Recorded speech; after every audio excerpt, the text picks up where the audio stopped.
Water. Earth. Fire. Air.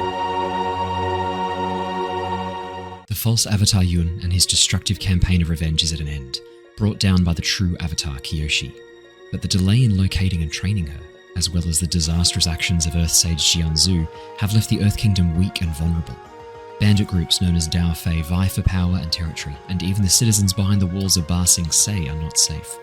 Remnants of the Fifth Nation, a southern water tribe pirate group, and the Yellownecks, a particularly brutal outlaw organisation, still linger in the shadows, waiting for the opportunity to strike.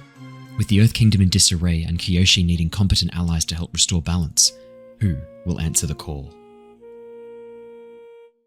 G'day, I'm Brandon. I'm playing Keeko Moo, Waterbender from the Southern Water Tribe, and I'm just looking for a good time. Hello, my name's Andrew. I'm playing Jedd, the disgraced Airbender.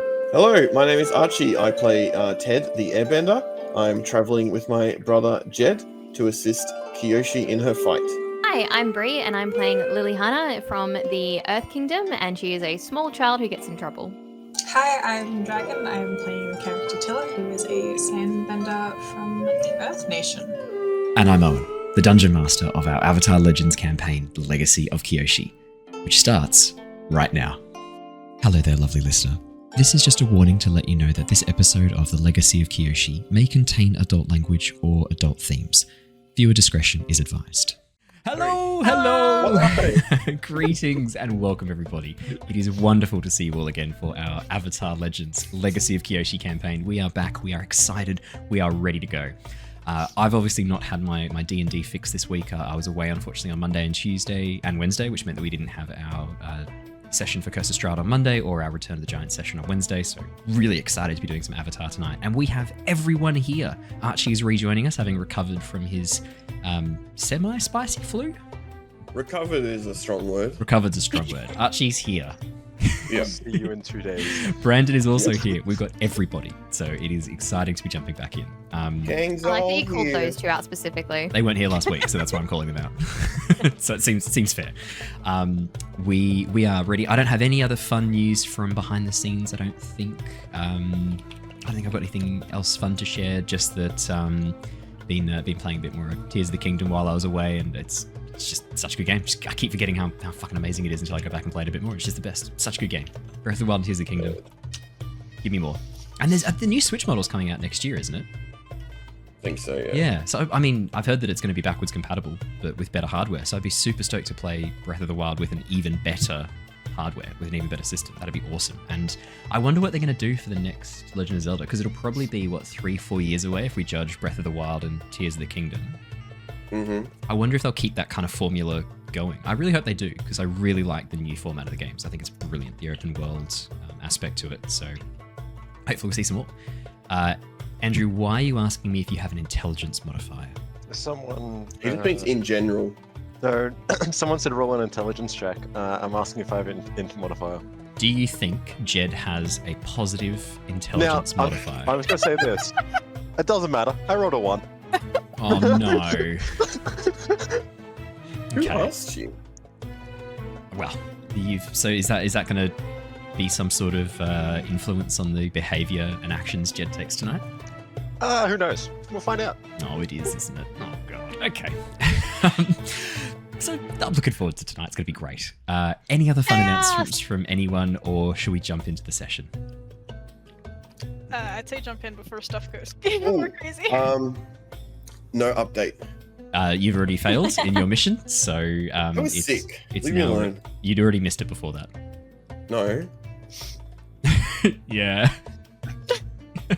Pretty sure you had. Nuh-uh. No, I'm sorry, mate. It's already over. You didn't give us an update. You never even gave me what I was supposed to get for it anyway, so... Well, you had to succeed before you got it, otherwise I'd just be asking for that back. So no, it doesn't matter. It's perfect. It just cancels out. But when I next see you, I'll buy you a beer. How about that? Okay. I'll allow it. Fair trade. Perfect. All right, let us do our recap and let us jump into the session. Obviously, Archie and Brandon weren't here last week, so we had a few things happen with your characters. Archie, you got to go and catch up with Wong, which we will do at the beginning of this session, once I've done the recap. And Brandon, Keeko spent a bit of time trying to unclog a well, which did not go so well. And I realized I'd talked myself into a really bad spot. There was no way out of there. Once I'd said had not gone. Considering you made that exact same joke as Keeko last session, being like, well, that went well. Nah, I'm proud. That would have been what I would have made. So Perfect. I'm so happy. Thank you. Want to keep it real. So we'll also go through quickly what you were up to as well, Keeko. Alrighty, let me do the recap and let us jump into the session. It has been 3 years since the false Avatar Yun had been struck down, and the world now knows the name of the true Avatar, Kyoshi. With the Earth Kingdom weak and vulnerable, Kyoshi and her partner Rangi have moved out to the Akoya Peninsula, sending out a message to each of the 4 nations. Come and help the Avatar build a better future. Answering the call are brothers Ted and Jedd of the Air Nation, Keeko of the Southern Water Tribe, Lilly from Ba Sing Se, and Tilla from the Siwong Oasis. A newer member the team met on their first mission. This task took the team to the nearby settlement of Koru to investigate a string of thefts. After conducting their own semi-separate investigations, the team met up at the outskirts of the village to compare notes.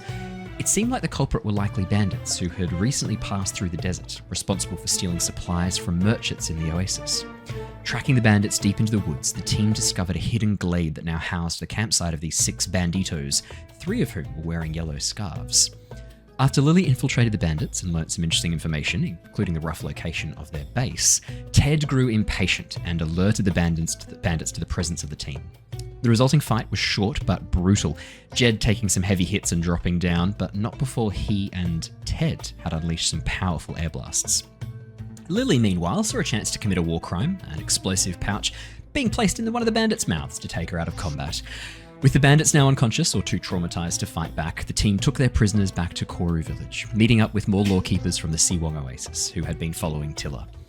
With the bounties now collected and Tilla agreeing to stick with the party for the moment, the team returned to Yokoya to check back in with Rangi. After reporting their success on the mission and introducing Rangi to Tilla, the team briefly split up to accomplish separate tasks. While Ted was sent off to talk to Wong, the others made their way down to the coast, having learned from Rangi that a stranger had arrived in town asking after Lao Gay, an older member of the Flying Opera Company. After dropping Keeko off at a blocked well to do some waterbending, Lilly, Jedd and Tilla met up with Tomiko, the stranger who was asking after Lao Gay. After chatting with her for a bit and learning a little bit about her connection to Lao Gay, Tomiko asked to speak with Lilly alone for a while, Tilla heading off to check on Keeko, while Jedd stayed close by to keep an eye on things.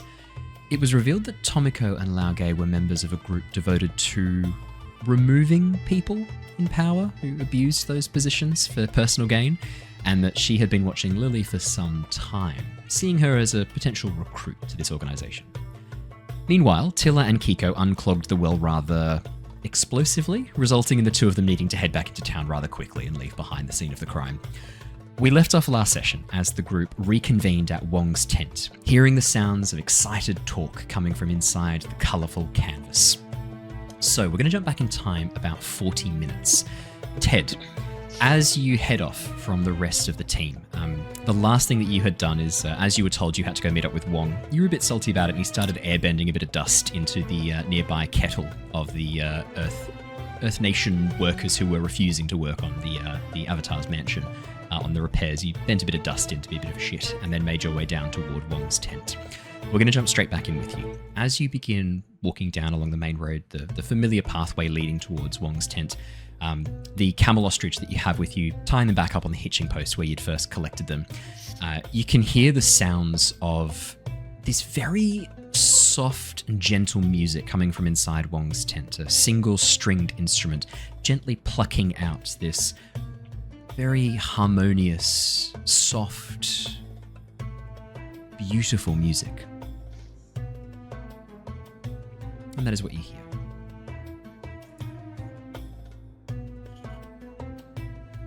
You know that you've been told you have to report back to Wong.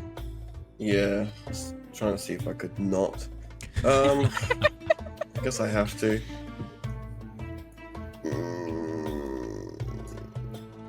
Should I roll? Yeah. I'll roll. Hang on. assess the situation? Absolutely. Yeah, 100%. Oh, That's my a 3. rolls are really good today. That is a miss. Ted. The music in a way is almost distracting. Rather than it being you just kind of failing to notice things, your attention is just pulled to this melody that is coming from the tent. It feels... There's this weird almost nostalgia. It feels like you've heard this song somewhere before. And the emotions that it's sort of welling up within you, this... almost like this kind of gentle grief is the best way I'll describe it. Something about this song sounds familiar, but you can't quite remember where you've heard it before, but you definitely get the sense you have. Okay. Well, that's annoying. Sorry, mate. Yeah, I did not roll well for that. Can I go in and like? Yeah. I know it's not investigate, but investigate. Yeah, you can walk into the tent as you walk up I towards. just want to sort of sit and just listen. Inside the Just tent or wait. outside the tent Yeah. for a moment. Let's go in. Perfect. As you walk up towards Wong's tent, the colourful flags hanging around the edges of the poles that are holding it upright and draped along the guidelines that are helping to keep the canvas taut. As you walk up to the tent flap and push it open, you can see Wong is sitting on a chair in the far left-hand corner of the tent. There's a few partitions that have been sent up, creating almost like rooms inside the tent. Most of them blocking off what looks like probably Wong's private area, like his bedroom and his changing room and things like that. The main area where you've been in before, much more like a sitting room would be the best way to describe it. A large table in the very center covered in maps and scrolls. And this is the room where you met Wong previously. Wong is actually currently sitting on the other side of that room, up against one of the partitions, blocking off his bedroom from this main area. Sitting playing this very, very interesting looking stringed instrument. You can see that it has these two large, almost like necks coming off it. And then this very large central body that has this almost like stretched, circular form, almost quite like oval shaped, but really stretched out, hollow with this large hole in the very, very center. And the strings moving up in this V pattern away on these two necks in opposite directions. And you can see Wong he has the necks on either side of him and is gently strumming each side. One side, obviously, the bass, and the other side, the treble. And you can see that he's playing this very beautiful, very sad song. And as you enter in the tent, he doesn't even seem to notice you. You watch as his eyes are closed, a single tear slowly falling down the side of his quite large cheeks before falling off the side of his goatee and into his clothing as he continues to play this instrument very, very gently.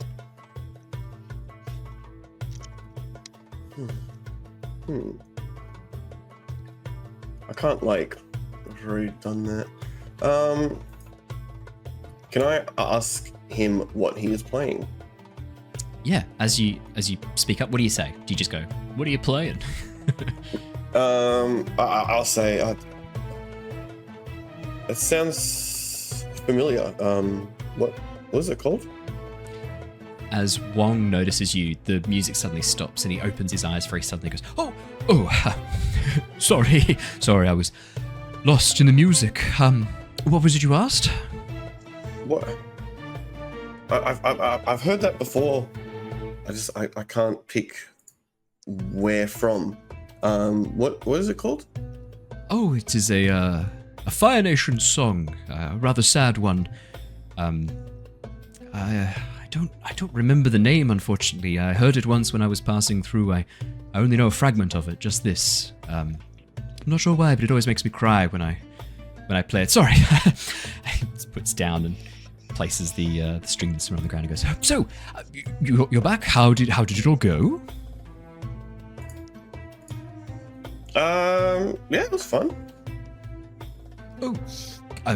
So we Nothing. can tick off that the problem has been solved and Koru is now no longer experiencing thefts?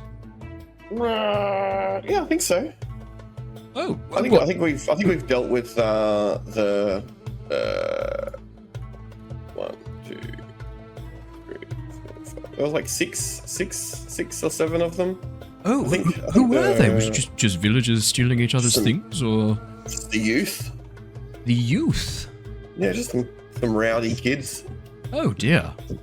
From the village? Oh no, that's No, not from the village. Oh, well, do you know where they were from?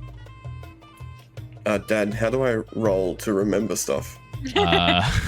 For Ted, For you? this was Or for Ted? yesterday. You remember that these were bandits. You know they came through the Seawong Desert. I literally just read this in the recap, Archie. I was dealing with child. Okay, fair. Was a pig. And you also, you know that they had yellow scarves. You now know the importance of that after Keeko and Yeah. Lilly got told not to wear those in any major cities because it's the mark of the Yellowneck bandit group. Yeah. So you've got a bit of information. Okay. They came through the desert, like the yellownecks.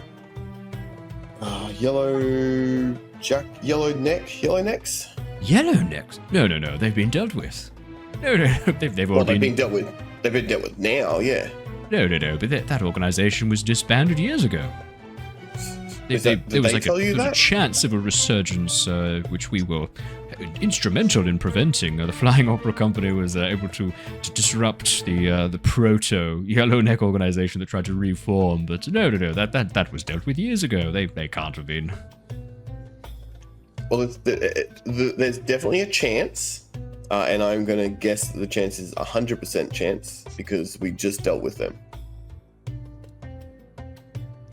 How did you know they were Yellownecks? Not just some copycat group. They had the yellow scarves. Egots. Perhaps there is something to this. Yeah. I mean, no one else can get yellow scarves. No one else would dare wear yellow scarves and pretend to be that bandit scum unless they were really trying to back it up with hard evidence. No, that would be terrifying. Egots. I've never said egads before out loud. I'm enjoying it. Get it out twice and then I'm done. I feel like a Scooby-Doo villain. Egads. Or I feel like I'm in an Agatha Christie novel. Well, and what you dealt with this group, the Yellownecks are not to be trifled with. You were able to defeat them, you and your little posse? I wouldn't call us a posse. What would you call yourselves then? Like Potential members of the Flying Opera Company? group of friends. Group of friends. And brother and a random girl that joined us. Oh. And Petunia. And who? Wait, who are the friends? Just Keeko. Keeko. I'm just a friend. Keiko's my friend. It's singular. Okay, group of friend and others. Meanwhile, like over at the well, Keiko's like, I really love Tilla, Jedd, and Lilly. Love them to bits. Just great people. Who's that other one who comes along? Jedd's brother. Jedd's brother. Big Jedd, little Jedd. Big Well, Jedd, that got little a score. Jedd. Oh, that's a good callback to Embers of War. That's good. I like that a lot. So they've been dealt with? Well, How did you do away with such ruffians? some of them got taken away. Only some of them. Well, I What think happened to they the all got rest? taken away, but some of them were a bit injured. Oh. Some of them won't be talking for a while, I would assume. Oh my. A couple headbangs on the ground. They won't remember a lot of stuff. Well, criminal scum get dealt with in a fashion that befits them. Live by the sword and die by the sword is what I've always said. Well, if you've interrupted the resurgence of the Yellownecks, although you said there were only 6 of them. 6 or 7. It was quite quick. Might I hazard a guess that there might be more elsewhere? I would assume that would make sense. Did you learn anything of import where they might be located? That's not really a me question. I think Tilla, our new friend, did a lot more interrogating. Tilla? She wasn't here I last time. She's the one you met. She's a new friend. Yeah, the new one that joined us. Oh, good. And might I ask about this Tilla? What any qualification we should be aware of? I think she's an assistant marshal. So, a deputy? Yeah. Yeah, that does. Oh, good. Oh, well, I mean, if I would trust anyone with dealing with criminal scum, it would be someone who does it for a living. That's just rather good. And what, is she joining our cause? Do we have our first law enforcement member of the Dauphin? Because I must say, that is a bit of a contradiction. I don't think she's joining for good. I think she's just along for the ride. Because it would be handy to have a bent copper on our side, you know, when we get into any strife, have the police officer look the other way. Look, it might be helpful, but, you know. Any mischief. Obviously, now with our much more public position, it is harder for us to get away with more exciting crimes, but we can... Well, look, I think she let us get away with a few things during the interaction with the Yellow Jackets. So, good. So she's already used to turning a blind eye to the mischievous activities of the underworld. Yeah, I think so. I think we'll be fine. Good, fantastic. Anything else to report? Anything interesting? She's an Earthbender. That's pretty much it. We've got a very, very strong team of benders, and then the smaller girl who had like bombs and things, who got a firecracker. Yeah, but you know, she seems pretty nice. I don't think she'd do anything to sort of harm anyone. Oh, she's a child. Why would she? Yeah, I like that. It was a perfectly timed moment of silence. And well, thank you for the report. Have you had a chance to think about membership? You know, we've thought about it. I think we're still having a little chat and figuring out what we're doing. But you know, give us a bit of time. Well, there's many applicants wishing to join the Flying Opera Company. You don't want to leave it too late. You're begging us to join, so clearly. No. I am offering you a once-in-a-lifetime opportunity to get in with the Avatar-endorsed Dauphin group. This is a once-in-a-lifetime opportunity. We have the Avatar as a member of our organization. Which other organization, criminal organization in history, could ever say that happened with? Can you imagine? Can you imagine any of the others getting involved in such things? No. It is our special lady Kyoshi who is part of our group. Look. Can you imagine Yang Chen running around with thieves? Never. It would never happen. Look, ask us again in a couple of days. We'll see how we go. We'll discuss it with my brother, and I guess the others as well. Wonderful. And did you have anything else you wanted to check in? I might have some news for you if you were wondering. No other things of import to impart? No, I don't think so. I think we're all good. Wonderful. Well, I'm pleased that all that situation in Koru was dealt with. We'll make sure that we get out some news pamphlets and some things in the local press where we can to make it known. Maybe bribe a few town criers to talk about the incredible success of the efforts of Avatar Kyoshi's chosen heroes and protectors. And if we can slip in the Flying Opera Company name in there as well, it won't hurt. Yeah, good luck with that. You guys are obviously a bit more inclined with that sort of stuff. I don't even have money to bribe people. Oh, well, would you like some? Oh. Look, if you're offering, I'm not going to say no. You know, we did just deal with exactly 8 of it sounded a lot more like 6 the first time around. You don't have to try and bargain. 6 or 7. No need for you to bargain. I make sure that members of our organization are well rewarded. Here, reaches down, opens up a chest underneath the table and pulls out a leather This bag, for me? which he puts down on the table and goes, "Not just for you. This is for the whole group. Make sure you share it amongst the rest of the team, and I will make sure that you do." Yeah. I don't know why I'm telling an air nomad this. This is money. You use this to trade for goods and services that you require. I have. He doesn't say that. I'm kidding. He doesn't say It's so that. shiny. I couldn't resist. Did you say airbenders are like magpies? Here. No. Yes, make sure you share it amongst the group, although I don't know why I'm telling an air about that. Yeah, of course. Of course I will. Brilliant. This is part of the reward. Obviously, if you were a full-fledged member of the Flying Opera Company, I could offer you a bit more of a recompensation. But as it is, just with this, I have to obviously take some for ourselves to help fund our efforts. And those camel ostriches, feel free to hold on for them as long as you like. If you were members, I'd be able to offer you a bit more in the way of transportation, but we'll have to make do with the camel ostrich for the moment. What are we talking? What other transport if we joined? Well, and he leans in.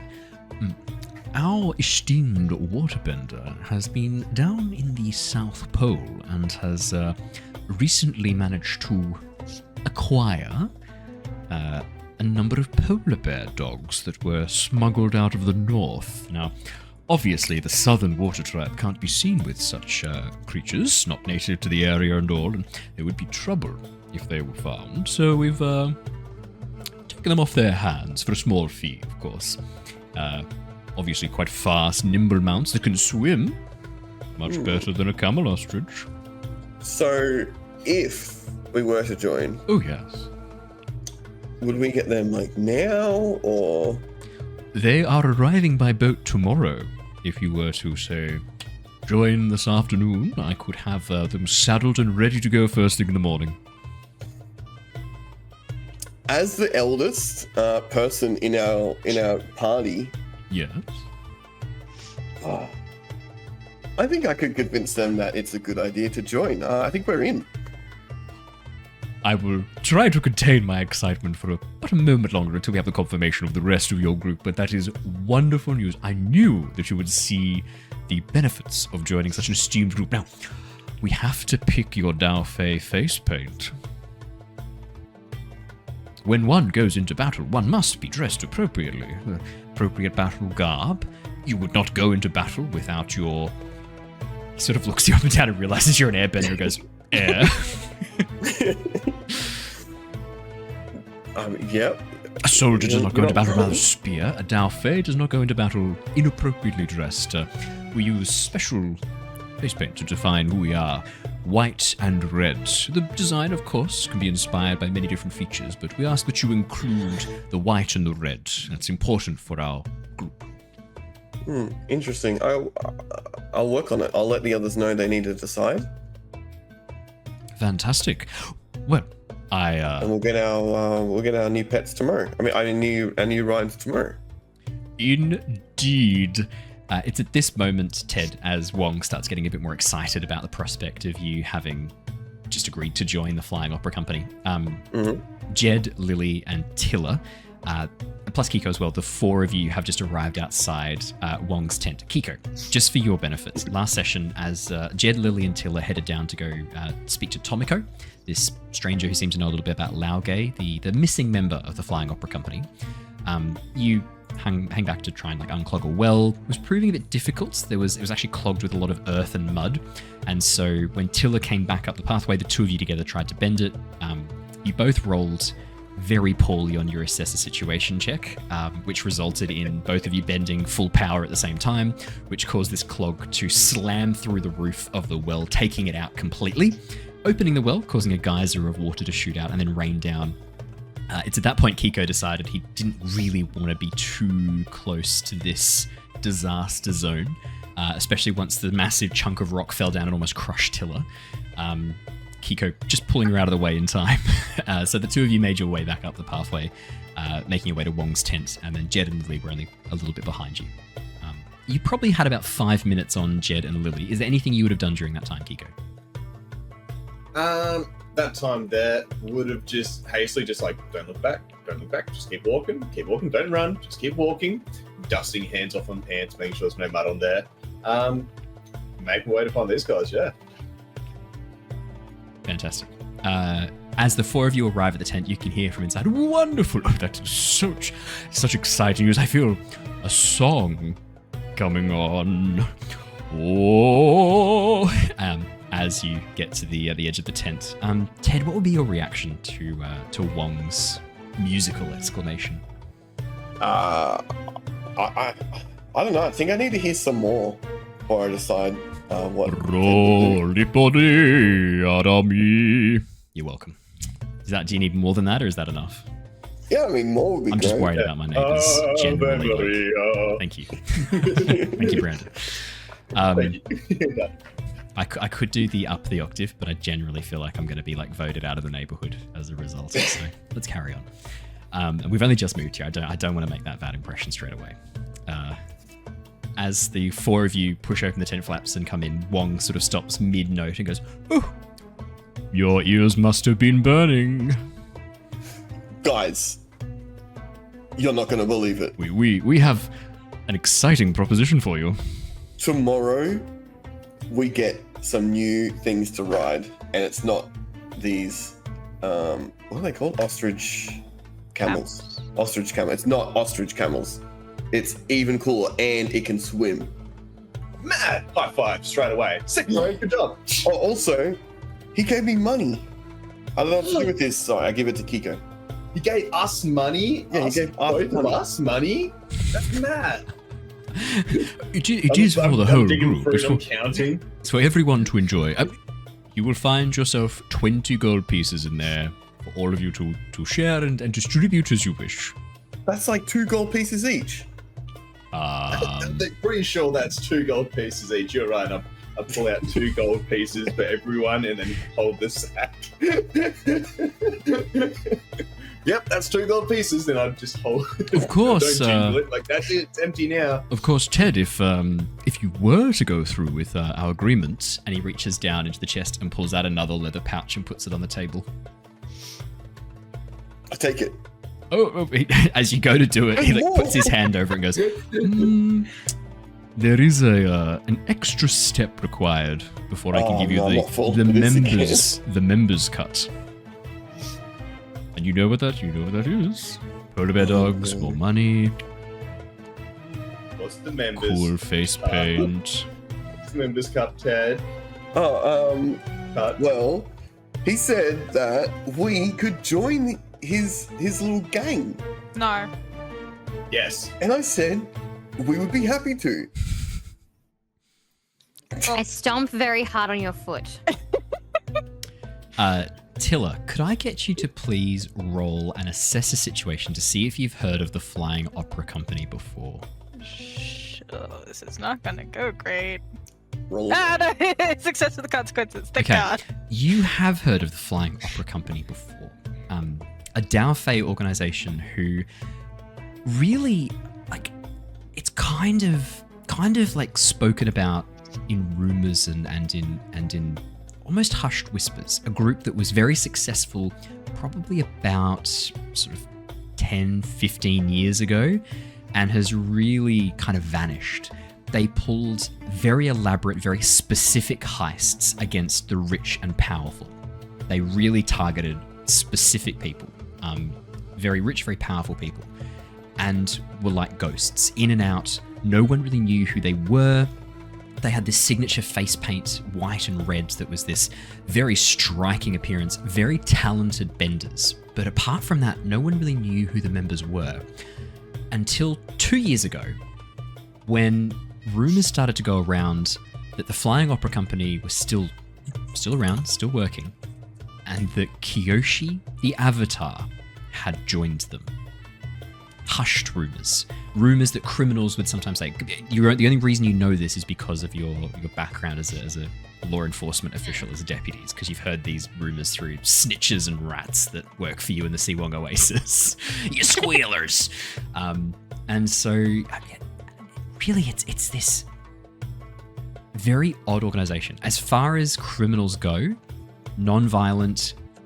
Interestingly, though, very high priority for law enforcement to catch, which probably would have rubbed your dad the wrong way because they were never violent. There were violent criminals who you were encouraged to ignore.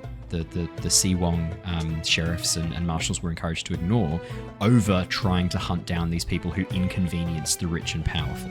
And that was something that really stuck in your dad's throat, really bothered him. Whether or not you've inherited your dad's prejudices or not is up to you, whether or not that's kind of like been passed down to you. But your impression of the Flying Opera Company, very good thieves, pissed off a lot of rich and powerful people, and seem to be involved with the Avatar in some capacity. Got it. That is your knowledge. Why they're called the Flying Opera Company, no idea. No idea. It's just the name.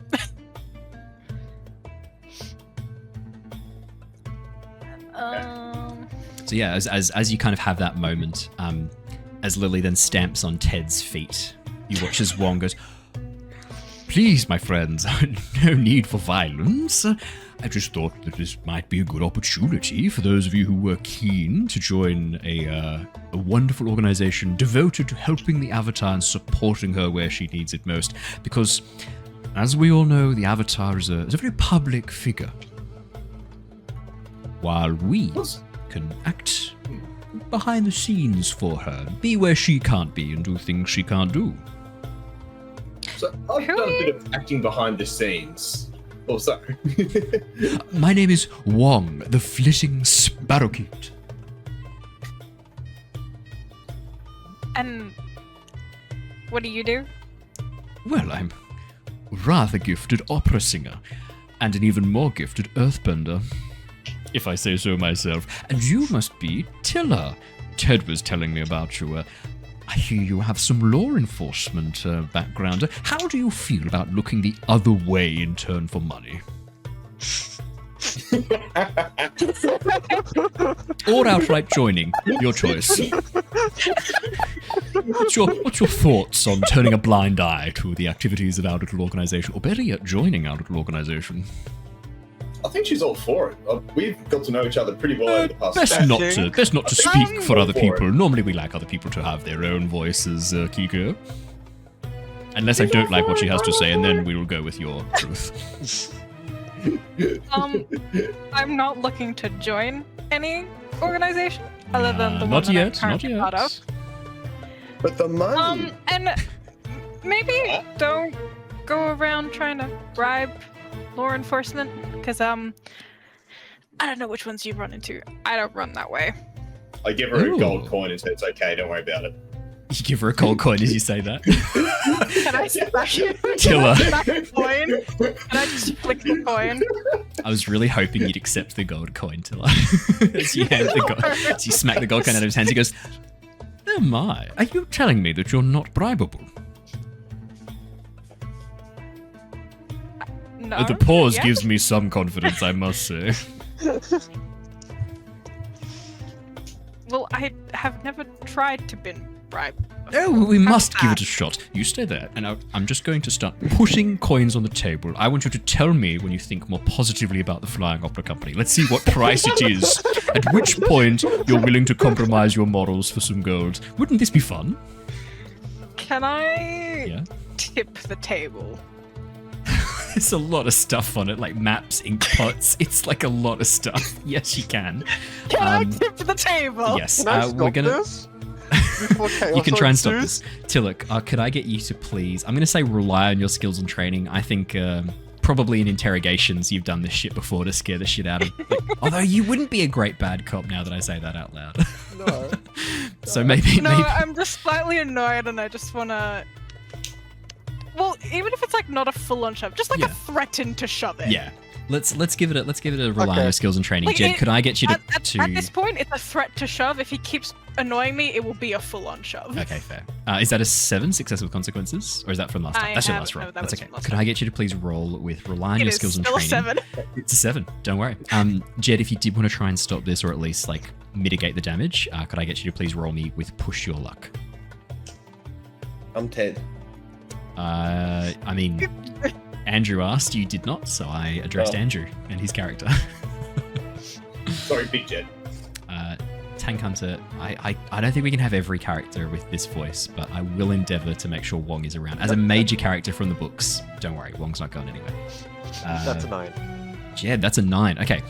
Tilla, as you go to tip the table, you lift it partway up, and Jedd, at that moment, you quickly airbend around, creating this almost like barrier that holds all of the stuff on the table, keeping it in place, moving the papers back so they don't fall onto the floor as Wong goes, ooh! And then you watch Tilla as you... Are you earthbending to do this, or are you just lifting it with your hands?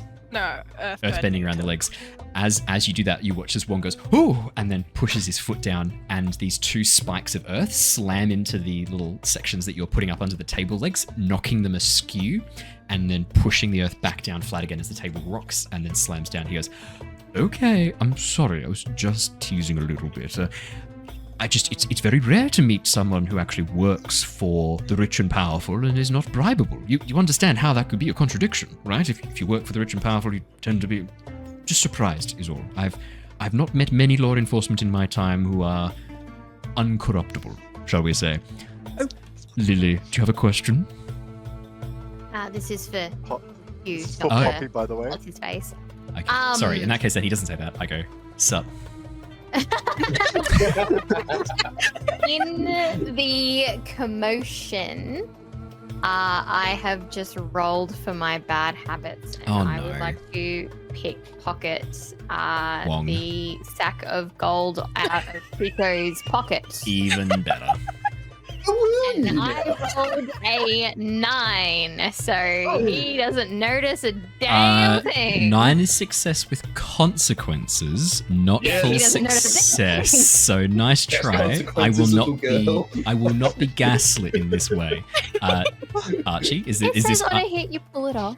Sorry, why would you take from us the 12 gold that's in his pocket when there's a bag of at least 20 gold on the table? Because he's distracted currently watching all this happen. But Wong's definitely the guy who is standing over there with everyone in front of him, I can't exactly sidle up to him and just steal out of his pocket. Like, he would notice me doing it. Think canonically, my guy. Yeah, I mean, as you reach into Keeko's pocket, you grab the gold. As you begin to pull it out, there's this sort of like clinking noise. Keeko, because Bree did not get a full success, because Lily didn't get a full success, could I please get you to roll with push your luck, or assess the situation? Your choice. You better fail. Alright, let's go with 12. Let's get 12. Quick spears. Assess situation. Makes more sense to go assess the situation. Creativity. Yeah, I feel assess situation. I'm sort of like, shifty eyes. What's going on here? 14. I'm Keeko. sorry, girl. Wait, Keeko. I feel like bad habits. It says on a hit you pull it off. On a hit, this is a success with consequences, not a full hit. And then it says on a 10 plus you also gain a windfall, a boon, or opportunity. Maybe she's due. Fair. She might just fair. do it. In that case, then it's not that you realize straight away, Keeko, but you do realize that the gold is missing not too far in the future. So Lily, as you lift the pouch and quickly tuck it into your bag, you got him. You got this waterbender fool. You fleeced him good. Yeah, exactly. You fleeced him well and truly.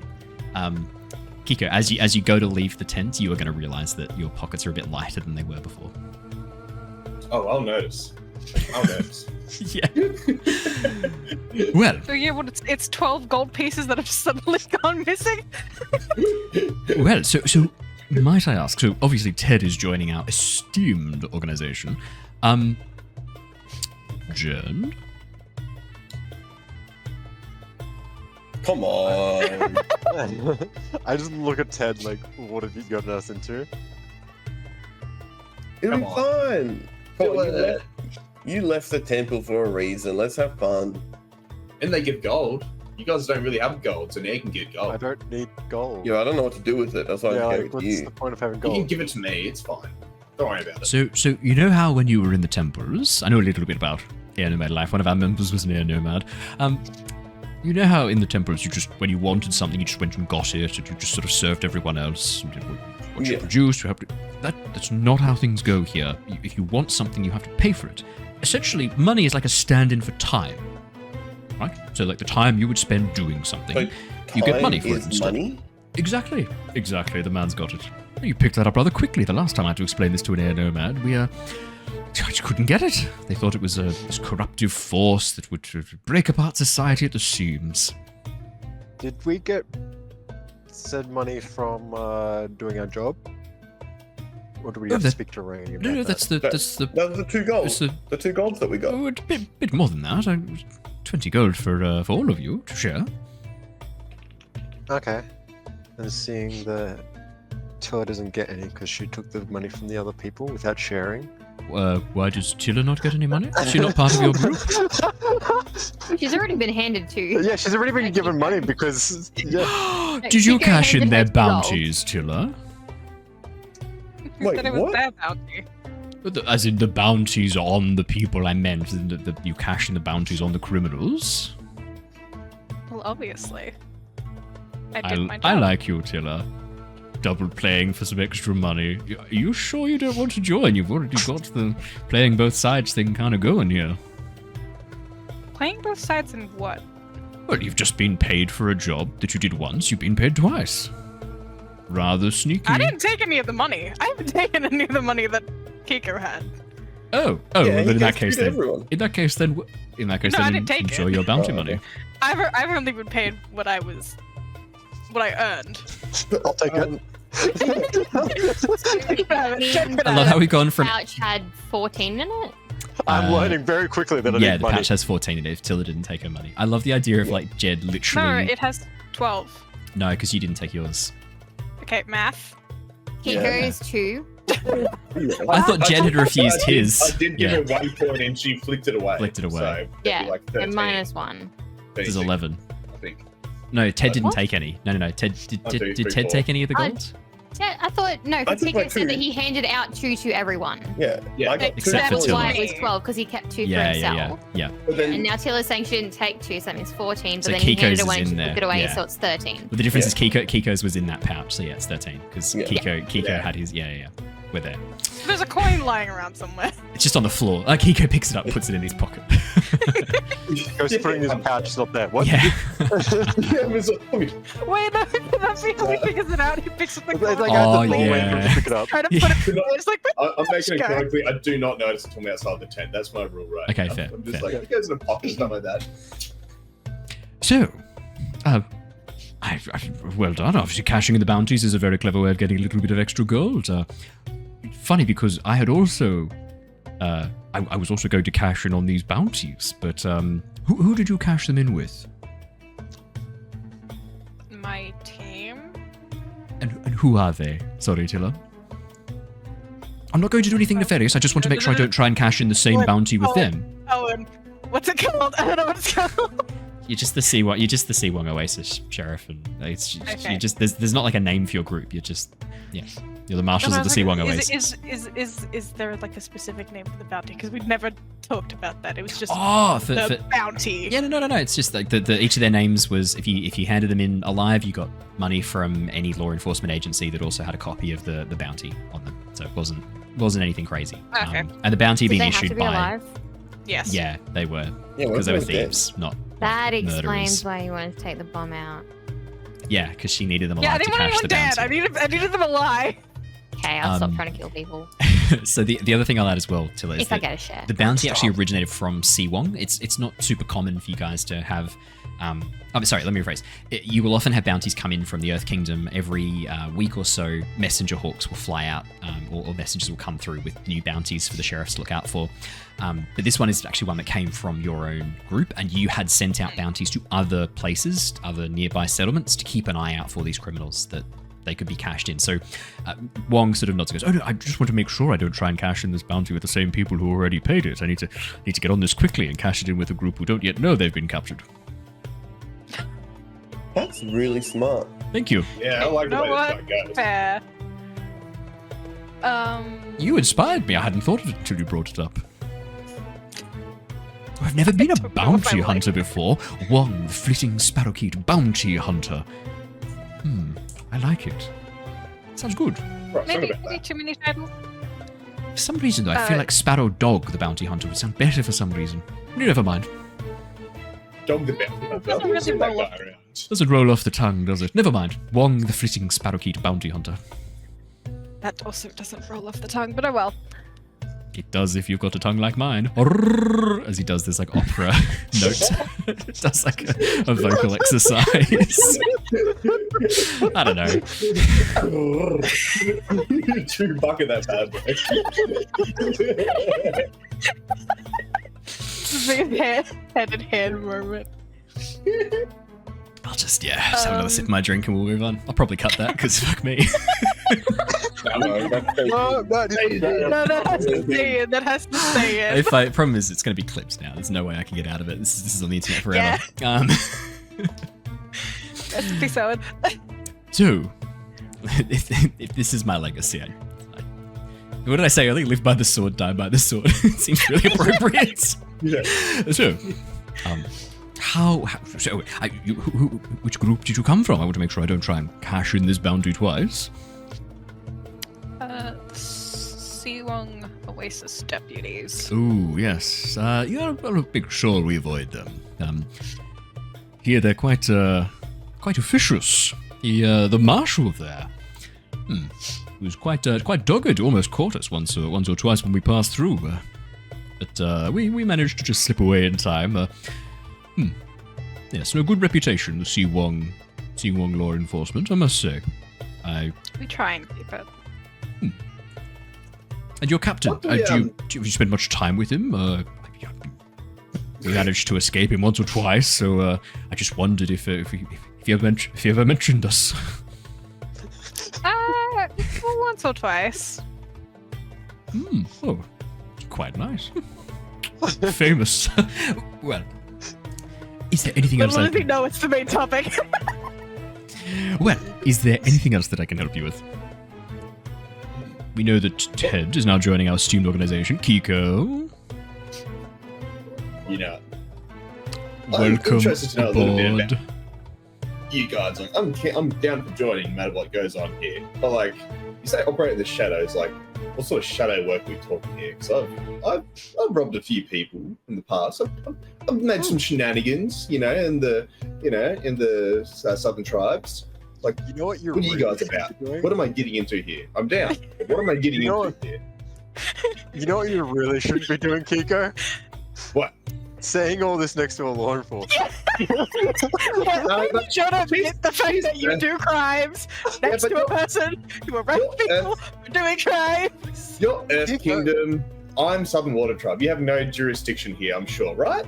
I'll look over it. Technically, Like, right? technically, he is correct on that front, Tilla.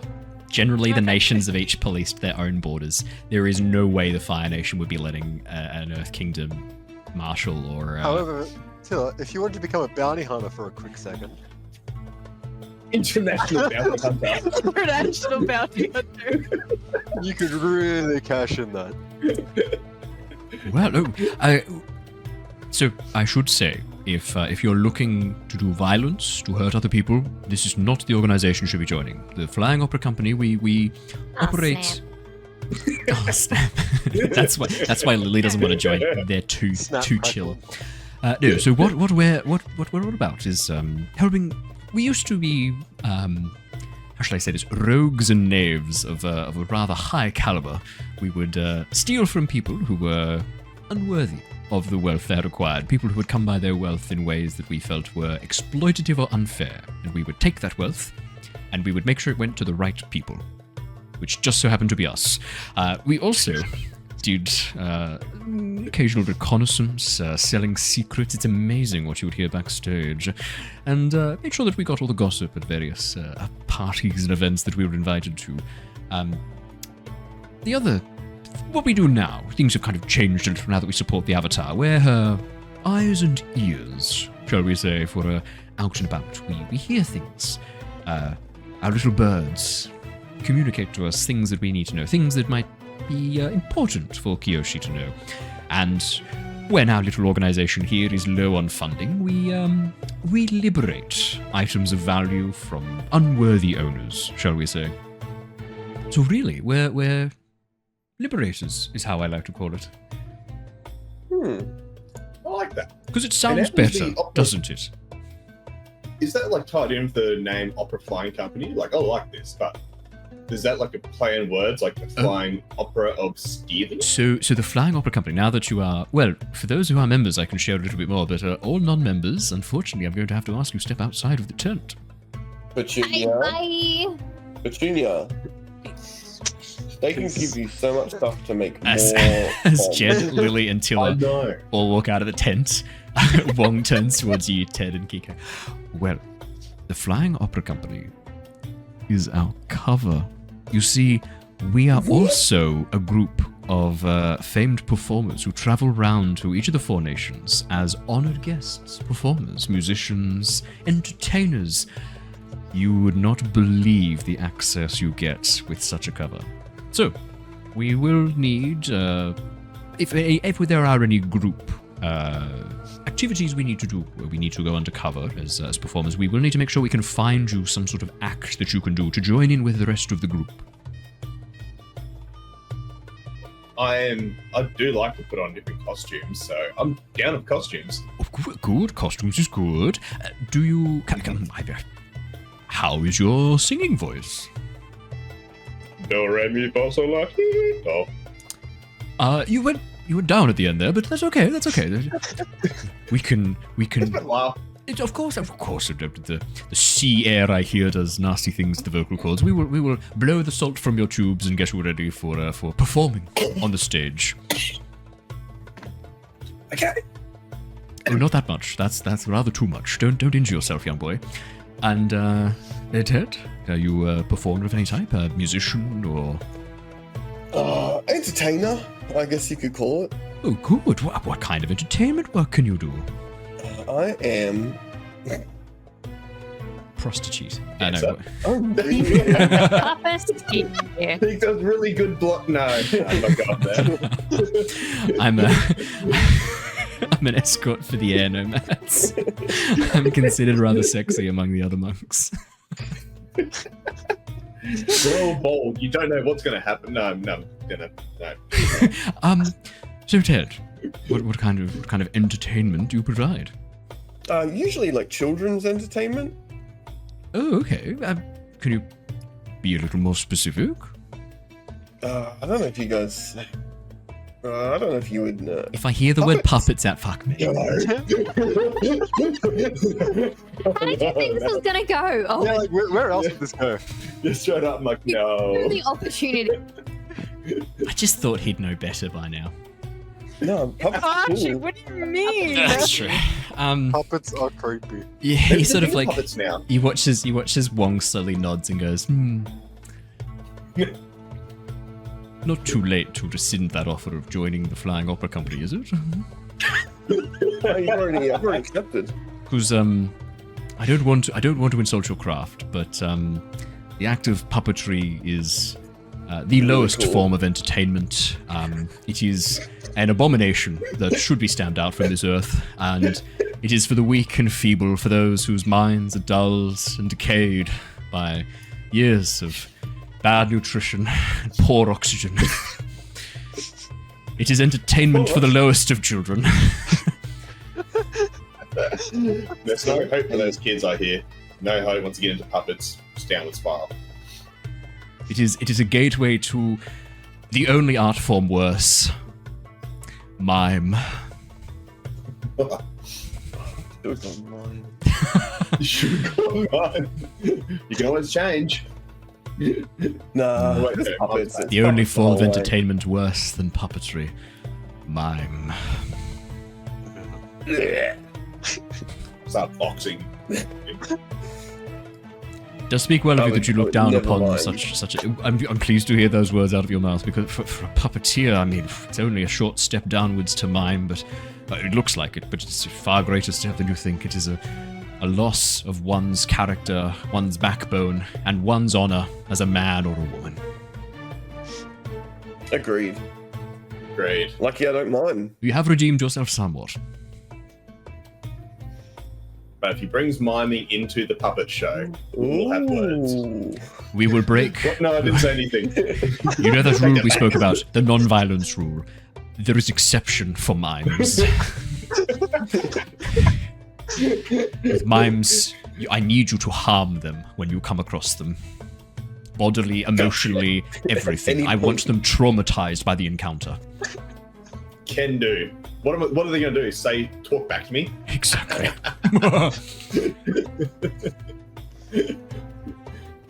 So, welcome aboard. We will, Keeko, Jedd has spoken to you about, the face paint yet, or no? We did mention it briefly last time when you were here. Yeah, you gotta make your face look Face cool. paint? Yeah. So, we wear makeup to disguise our faces and to strike fear in the hearts of our enemies, but show kindness, gentleness to our friends. This is the white and the red of the Darfei face. You may have both of you, and he reaches down to the table and pulls out these two brushes with pots of face paint, hands them over to both of you. These are your most treasured possessions. Never enter battle inadequately prepared. You must have your face perfect. It is stronger than armor. Yes, Jedd. Are we supposed to wear the same one every time? If you want to change the designs, you can. Just make sure it is something that is unique to yourself. White and red. Well, it must be the two colors. Red with white eyes, or does it have to be white with red accents? Oh, no. However you want to do it. We normally, the rest of the Flying Opera Company generally go for a more white base with red accents. But if you wanted to go red with white accents, I see no harm in it. So the idea is to strike fear into the hearts of your enemies and bolster your allies. Can I do it now? Of course. It would be my honor to see your first face. All these guys can hear at the outside now is just like a valley girl, like face paint. Ted, are you applying this yourself, or are you gonna let Wong kind of help you a bit? Because he does kind of offer to help. Is there a mirror? There is a mirror. Wong has, Yeah, Wong cool. has I'll do it two. myself. Cool. Okay, could I get you to please push your luck? This is not something you've ever done before. Keeko, if you're doing the same, could I also get you to push your luck? While the two of you are doing that, let's jump outside. That's an 8. 8. Woo is successful like consequences. RuPaul to me right now. I just watched Drag Race, and he's Mamaru. Wong is RuPaul for you. Wong is RuPaul for me right now. Cool. I think that's not an unflattering comparison for the Wong that you read about in the books. Okay, Jedd, Lilly, and Tilla. While Ted and Keeko are enjoying getting dolled up and getting ready, what are the three of you doing? Rangy. Rangy? Look at you, Just like, leaving, like not right? even sticking around the tent. You're like, I'm out of here. Yeah, just Okay, no. all three of you. Okay, cool. I don't get paid enough to Look, stick around. I You would wouldn't just be be staying. going.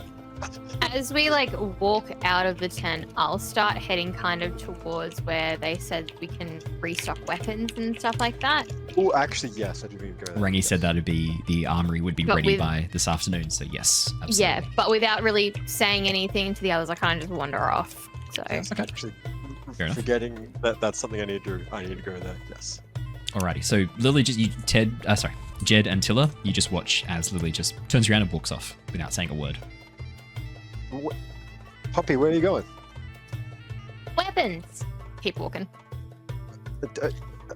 I think we should supervise. And we'll just walk. Perfect.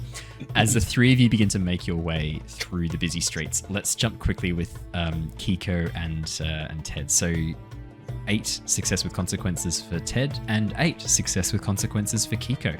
Really consistent. This is the first time that the two of you have ever applied face paint of this manner before. What kind of designs are you trying to go for? I'm doing a reverse Kratos. Oh, nice. Okay, so red with like the white. Okay, cool. Yeah. Nice. And like curls up around your bald head. How does it interact with the arrow? Yeah, when do you stop painting? Ted forgot about an arrow. Can you paint in the arrow? Like paint the arrow so like it turns from like white. You probably to do blue want like to cover the arrow. The whole point of the face paint is to keep you anonymous. The blue tattoos might not be the best for that. Rather than face paint, would you just be like whole head paint? Yeah, he just grabs the bucket and like puts his head in it. Then a bigger pot. It's like Blue Man Group, but it's just white paint. It's red paint. I was taking a drink of water. That was the worst. Sorry. Reverse Kratos, red paint. Yeah. As you just dip your head in the red paint bucket and then come out. Just a Spider-Man mask. Yeah, that's it. Nice. Okay, and then the white sort of like curls. Okay, fantastic. And Keeko, what does your face paint look like? I'm trying to remember his name, but what was it? Legend of Korra, like the dude who led in the rebellion against like the Airbenders and stuff like that, or the avatars. Aman, white face, like the red thing, like that. Yeah, the red dot in the center. And then did you want to do like the red eyes with the lines coming down as well, like at the side of the mask? Because Aman doesn't really have that, but you want to add a bit more to it, I'm guessing. Add a bit more flourish to it, yeah. It's gonna have like a bit. I love that. I just want to pull that open again so I can just double check because it's so funny. I remember it with What's the Phyrexia? Yeah. Okay, cool. Yeah, fantastic. if you know your Phyrexia sort of stuff like that sort of design. But yeah, perfect. So actually, it's amazing. Both of you have actually kind of gone for the vibe of the Flying Opera Company, which is the white face paint, the red around the eyes, and then other designs matching it. So Kyoshi obviously has like the red eyes as her main focus. Rangi had these like waves of red on the side of her face, and then what are you laughing? Oh no, I'm not reading that comment out. I'm just like, they don't have those anymore. No, we don't like to talk about them. So, as you both finish your face paint, Wong looks over, nods appreciatively. I really like these. It's wonderful. You've done an excellent job. Naturally, the two of you have come across designs unique, yet also harmonious. With a chorus that is the Flying Opera Company, it is wonderful to see. Thank you. Does this wash off easily? Oh God, no. No, it does. It washes off quite easily. You will find that you will need a rag to scrape it off. The water is not enough. You won't be able to sweat it off. It is it's quite significant. We don't want it obviously to wash off if it were raining, or if we were to get sweaty. One does exert oneself on the stage, after all. It's 100% lead based, isn't it? He watches and goes, yes, a rather glorious white colour, lead, when it's in paint. Perfect. I love it. Thank you. That feels great. I'm pretty sure you can use lead to make a white base paint. Let me double check that. I'm pretty sure it's what they used to do with like the white base. Yes, lead white is a thick, opaque, and heavy white pigment composed primarily of lead. Yep. Perfect. Cannon. Done.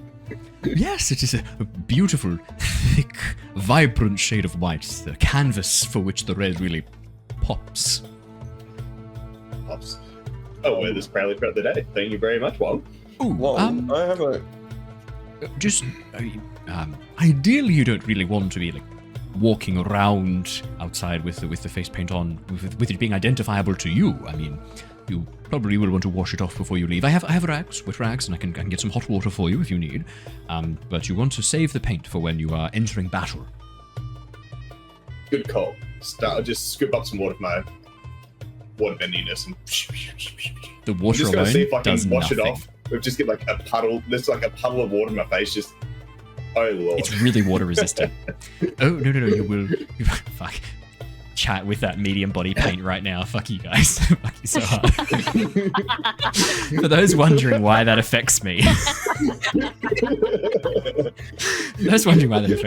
I was getting ready to cosplay as a tiefling for a live stage D&D event, and I bought what I thought was body paint, but it was medium body paint. So I went to apply it to my skin and realized that was not going to work out.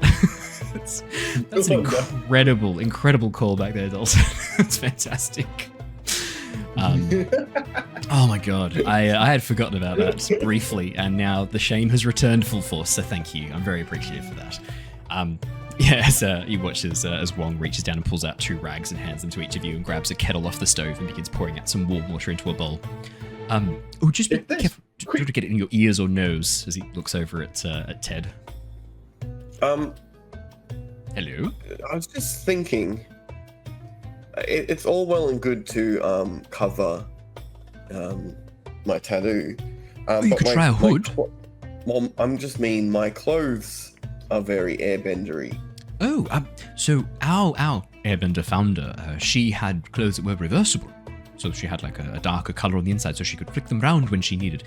Although to be fair, most of the time she didn't advertise that she was an Airbender. She grew her hair back out and wore makeup to cover the arrow at all times. You could try something similar, or we could get you a nice big hood. Big hood's a good way to go. A big hood. I'm good with a big hood. I've got a scarf. I pull out the yellow scarf. Never use that. Okay, so I can't wear the face paint, can't wear the scarf. No, you can't. Okay. No, I want you to wear the face paint when you're going into battle, and if you're going to be infiltrating a particularly nefarious group of ne'er-do-wells, the yellow scarf might help you with such an endeavor. I'll remember that for both. Quick question, if I've got a rag that's soaked in water, can I water bend it on my face? Like, or is that breaking rules? You'd pull the water out of the rag, and then you'd have like a semi-dry rag, and then a wet face. Yeah, I was picturing some sort of like a Fantasia thing with this rag, just like I'm just making it dance off my face. Bum, ba-da-ba-da-bum. Yeah. It's closer to bloodbending, isn't it? Yeah, I was gonna say, if only you were Yeah. Yep, that's a shame. I thought I'd break rules there. Perfect. Let's jump over with Jedd, Lilly, and Tilla. As the three of you begin making your way through the town, you don't really know where the armory is per se, so could I get each of you to please roll me assess a situation, just to kind of get a bit of a lay of the land as you look around.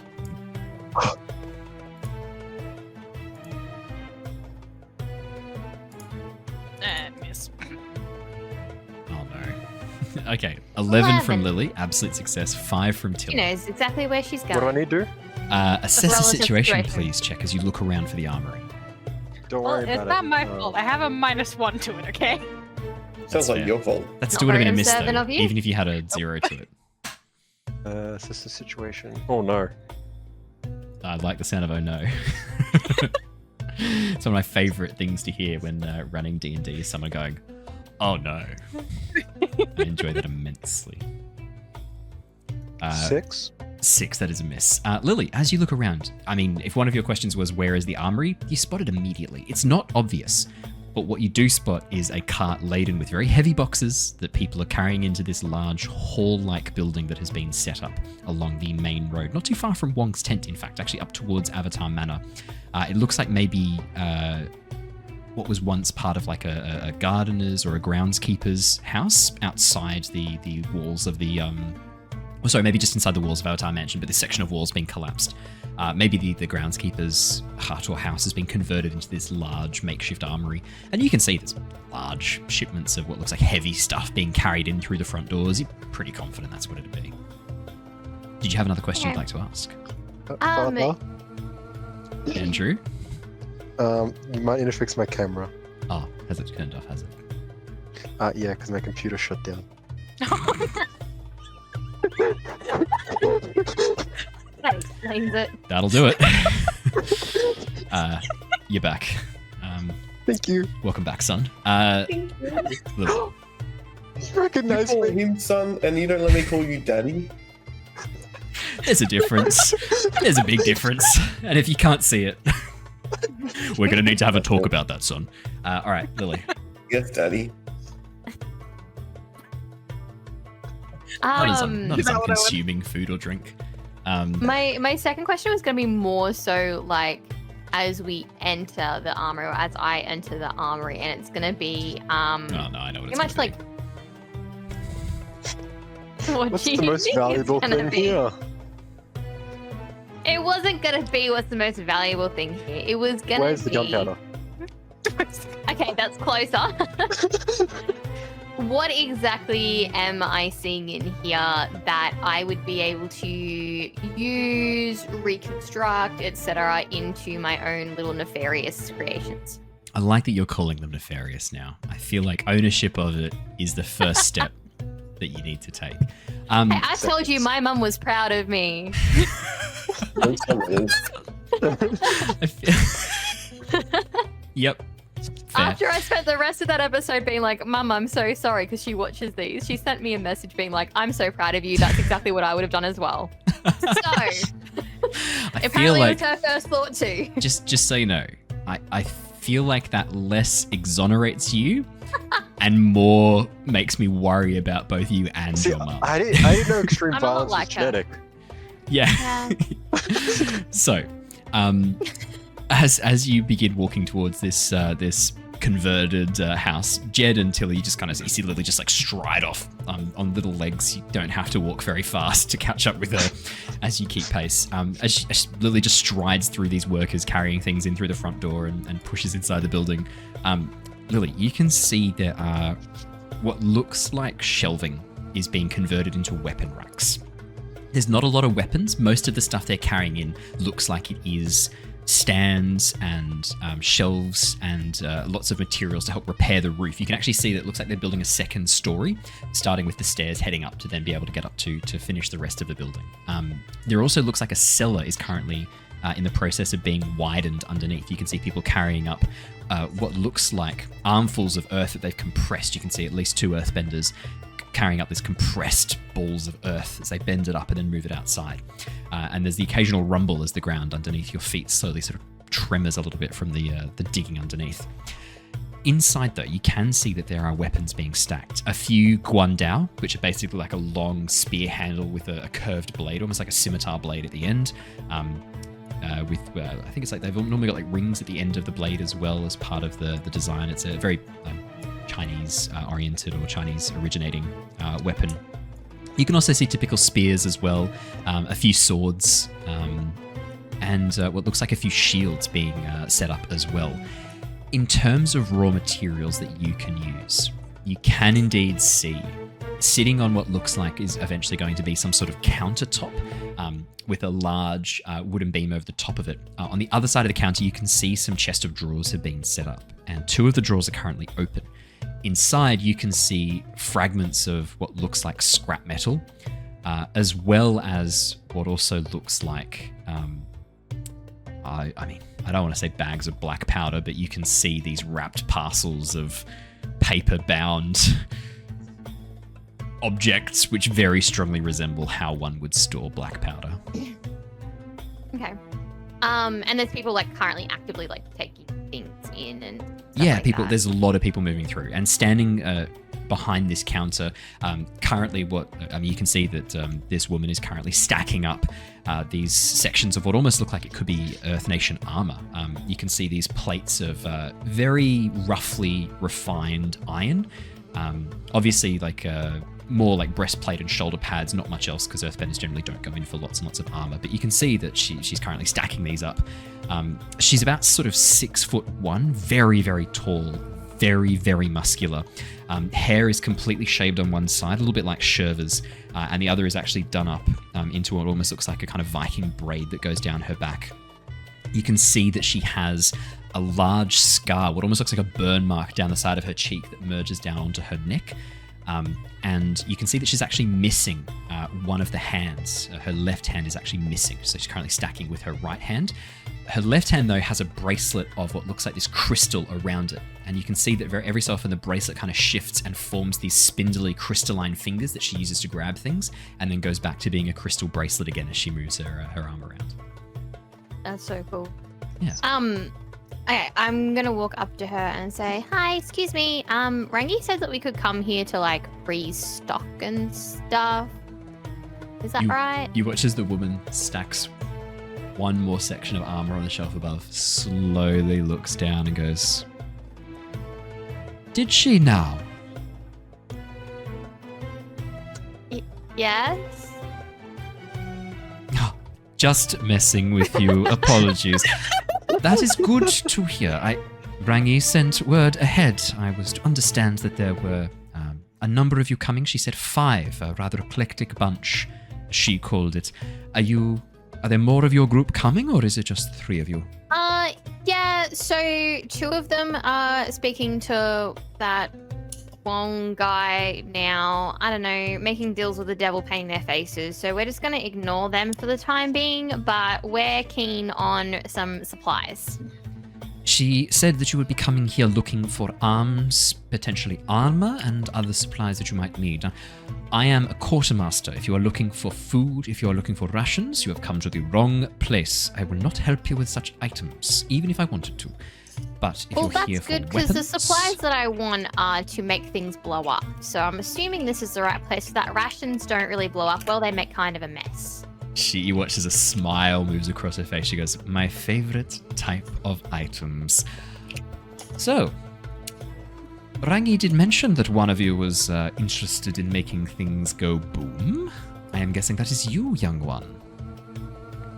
Yeah, I don't know how you could tell. You showed interest, and I don't think I didn't notice your eyes go straight to my black powder reserves when you first walked in. I like to watch people. Notice the fragments of metal as well, and those could prove useful too. Indeed. Well, before I am to hand over any items that could be potentially fatal to a child, I will need to see some of your handiwork. Would you, perhaps, as one craftswoman to another, present me with an example of your work so that I may assess? Sure. I pull out of my thing. I'll pull out one of the smoke bomb trip things. So, like, if you step on it, smoke bomb up in your face. And I pull out my bear trap and just whack that on the counter. And I also pull out the one of the little explosives that I put the pressure plate on that I had put in that lady's mouth, but without the pressure plate attached to it currently. So they're all disarmed. Brilliant. You watch. Would just make that abundantly clear. You watch as the on the bench, just like You watch as the quartermaster doesn't pick up anything straight away. Instead, you watch as she kneels down and begins examining them very carefully with a very appraising eye. After she's looked over them, you watch as she reaches forward, gently caresses the side of the metal encasing the smoke bomb, the section of metal that holds the packages in place. Slowly moves around and looks, examines the fuse, nods, and then looks over the bear trap, testing the sharpness of the teeth, and then looking at the pressure mechanism before sort of gently twanging on the spring that holds it in place. She looks over at you with a very sort of like, almost like a sense of you being graded, but not sure what the grade is just yet. She nods. And then moves over to the pressure plate trap that does not have the pressure plate in place, just the packet of explosive black powder and the connection point. She examines these. She nods again, looks back, slowly stands up and goes, you may have access to the workshop. This is fine work. Thanks. Awesome. So I can just like poke around, and if I like something, do I just like let you know? Exactly. Let me know what you want to take. I will make sure that we have enough stock. Obviously, we have more things coming in. Have a look. What takes your fancy, let me know. I will let you know how much you can take, and we will restock whatever you need more of. If there are things that you require, please let me know. Do not steal. Do not light anything in here. 2 rules. You can follow those, I trust. Yeah, of course. So, like, we don't have to, like, pay for these goods and stuff, do we? It's just paying like your service to Rangi. She is a close friend of mine. She has told me that I am to provide you these things as you require them, when you require them. No payment required. If there are items you need me to source, however, I would appreciate some... Yeah, of course. ...recompense to help me track them down. If they are. Sure, we can call it that. Not much, however. And... if you are so interested, perhaps not right away. I'm quite busy with getting all of this stuff set up. I can't keep my eyes off these workers for a moment. If you wanted to spend some time maybe examining these items together, we could maybe share some ideas that we might have come up with. This smoke bomb you have here. Quick light fuse. Rather ingenious, I must say. Well, yeah, because if it's a quick light fuse, then I can make like a little contraption next to it that if they step on the contraption, it causes friction and it like strikes a flint and then it quickly blows up in their face. It's like a whole little like device. It's pretty cool. There is something I think you might appreciate. Have you ever seen this before? She reaches into a drawer and pulls out this thin strip of this very, almost like a dull silvery metal. Very, very thin strip, almost like a light filament. as she holds it up in her fingers. Oh my god, please tell me it's like magnesium. Have you ever seen something like this before? No, I haven't. It looks really dull and ugly though. It does now. Try not to look directly at it, please. Flash bombs. Observe. And you watch as she strikes a match on the roof and brings it close. And with this bright, flaming white light, you watch as the magnesium burns away into almost nothing. As she releases just at the last second before it burns her fingers, dusts her hand off and goes, I can get more of that in, if you would be interested. I can see so many uses for that. That is amazing. And it burns so quickly. It does. It is also unfortunately rather expensive to get a hold of at the moment, but I do have a source. Not this week. Come back later. I'll have some for you. Okay. Well, just to make sure that you can make that happen, I reach in and I hand her the pouch of gold that I took from Keeko. Oh. This is rather a lot. I really only need 4 of this to get you as much. Just think of it like future payment for all of the times that I'm going to come and get things from you. We're going to be working together a lot. She nods, smiles, then turns to Jedd and Tilla and goes, You may help yourselves to whatever you see that interests you in this place. Your friend has more than paid for any services and goods that I might provide. Pleasure doing business with you. Thank you so much. Oh, sorry, just one real quick other thing. You probably noticed that my clothes are kind of like crappy. I took them from some Yellow Necks. Do you have any like cool little armor sets that would fit me? I'm kind of small, but maybe?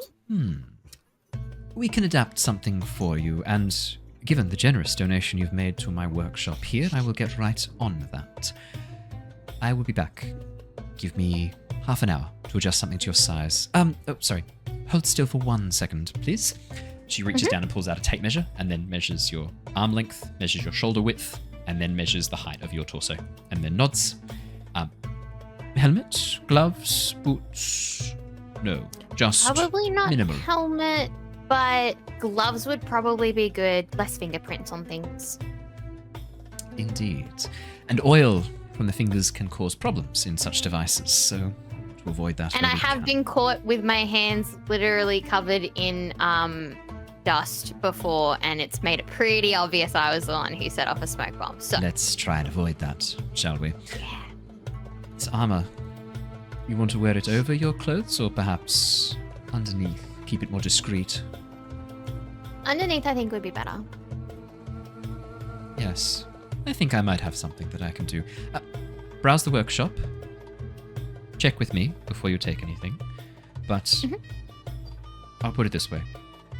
You've more than covered what you need. Just check with me so I know to order more, please. Makes my life easier. Of course. She nods. Jedd, Tilla, she nods the two of you, and then heads off. Cool. Lily, can I please... I'm going to put all my traps back in my... I'll load them back in. No need to roll and assess the situation. We're going to go through what you find in that drawer. We'll go through that in a minute. Jedd and Tilla, what are the two of you looking to do? As the quartermaster heads off. Tilla? I don't know. I don't know what I need. I know. I'm going to start searching and just rummaging through, seeing if I can find any of the needles that we talked about. Yes. Were you looking for, I think, did we talk about kunai or shuriken, or more very like thin needles that you could... Very thin needles that like the airbending will assist. Yeah, I remember that.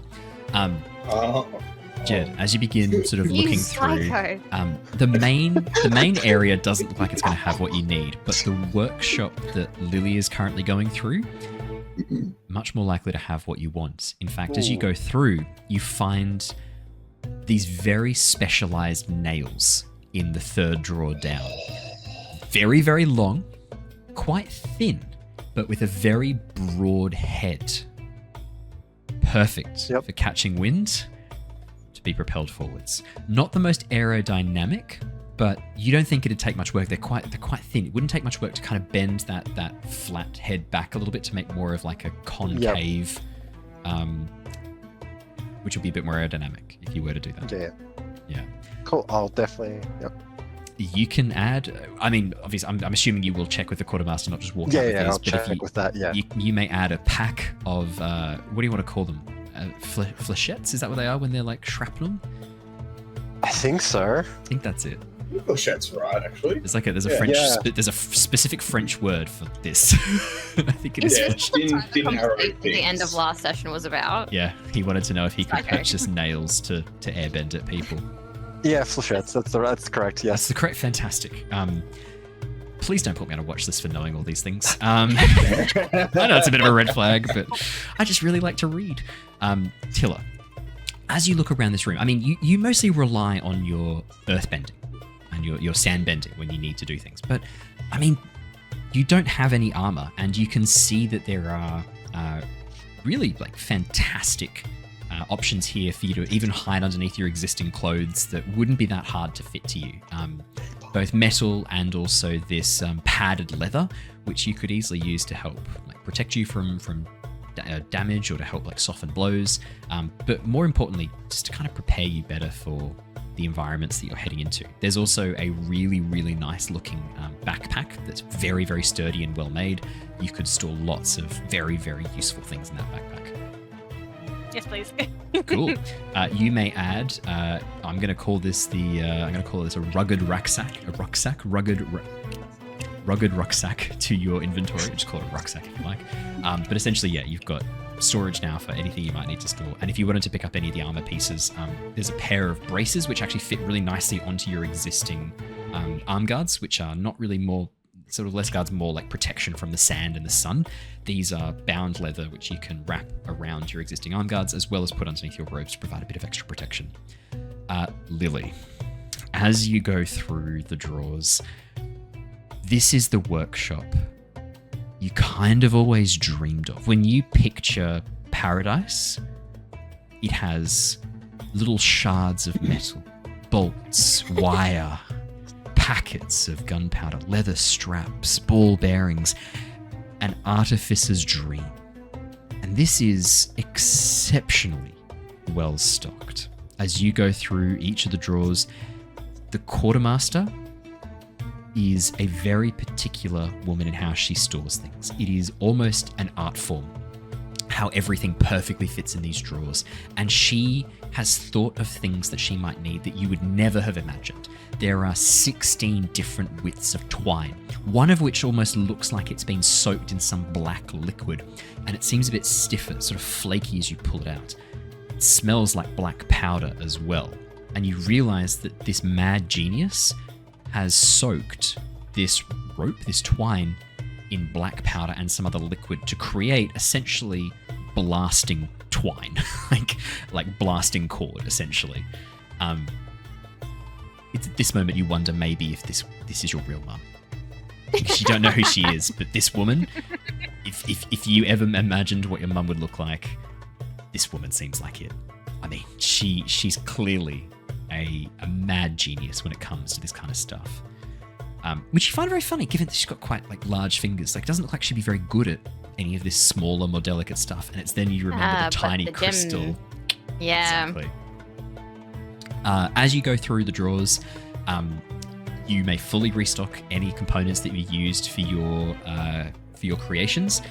You may also add components to invent one other type of creation.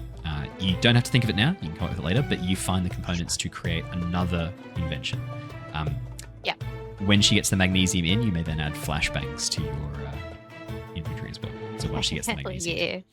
Yeah. After about an hour, the quartermaster comes back with a few pieces of armor that she's hammered into position, and you can see that she's actually strapped to them lengths of cloth and covered them with this very dark green dyed cloth, very understated, to kind of mask what they are, so it looks more like you've got some sort of like sash over your chest, as well as these like very small shoulder guards that kind of droop down. And she's done a really good job. The metal folds and bends around you in such a way that it doesn't look like metal. It looks like cloth, the way it sits.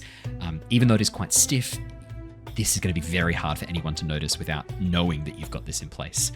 As she places them down in front of you, she smiles appreciatively. She looks over Tilla's new armor that she's strapped in and the leather-bound braces, nods, checks the straps for you, Tilla, looks over at Jedd, cocks her head when she sees Jedd doesn't really have anything. Jedd, it's at this point you slowly pull out of your pocket the nails that you've started to like bend into these little points. Yeah, She doesn't.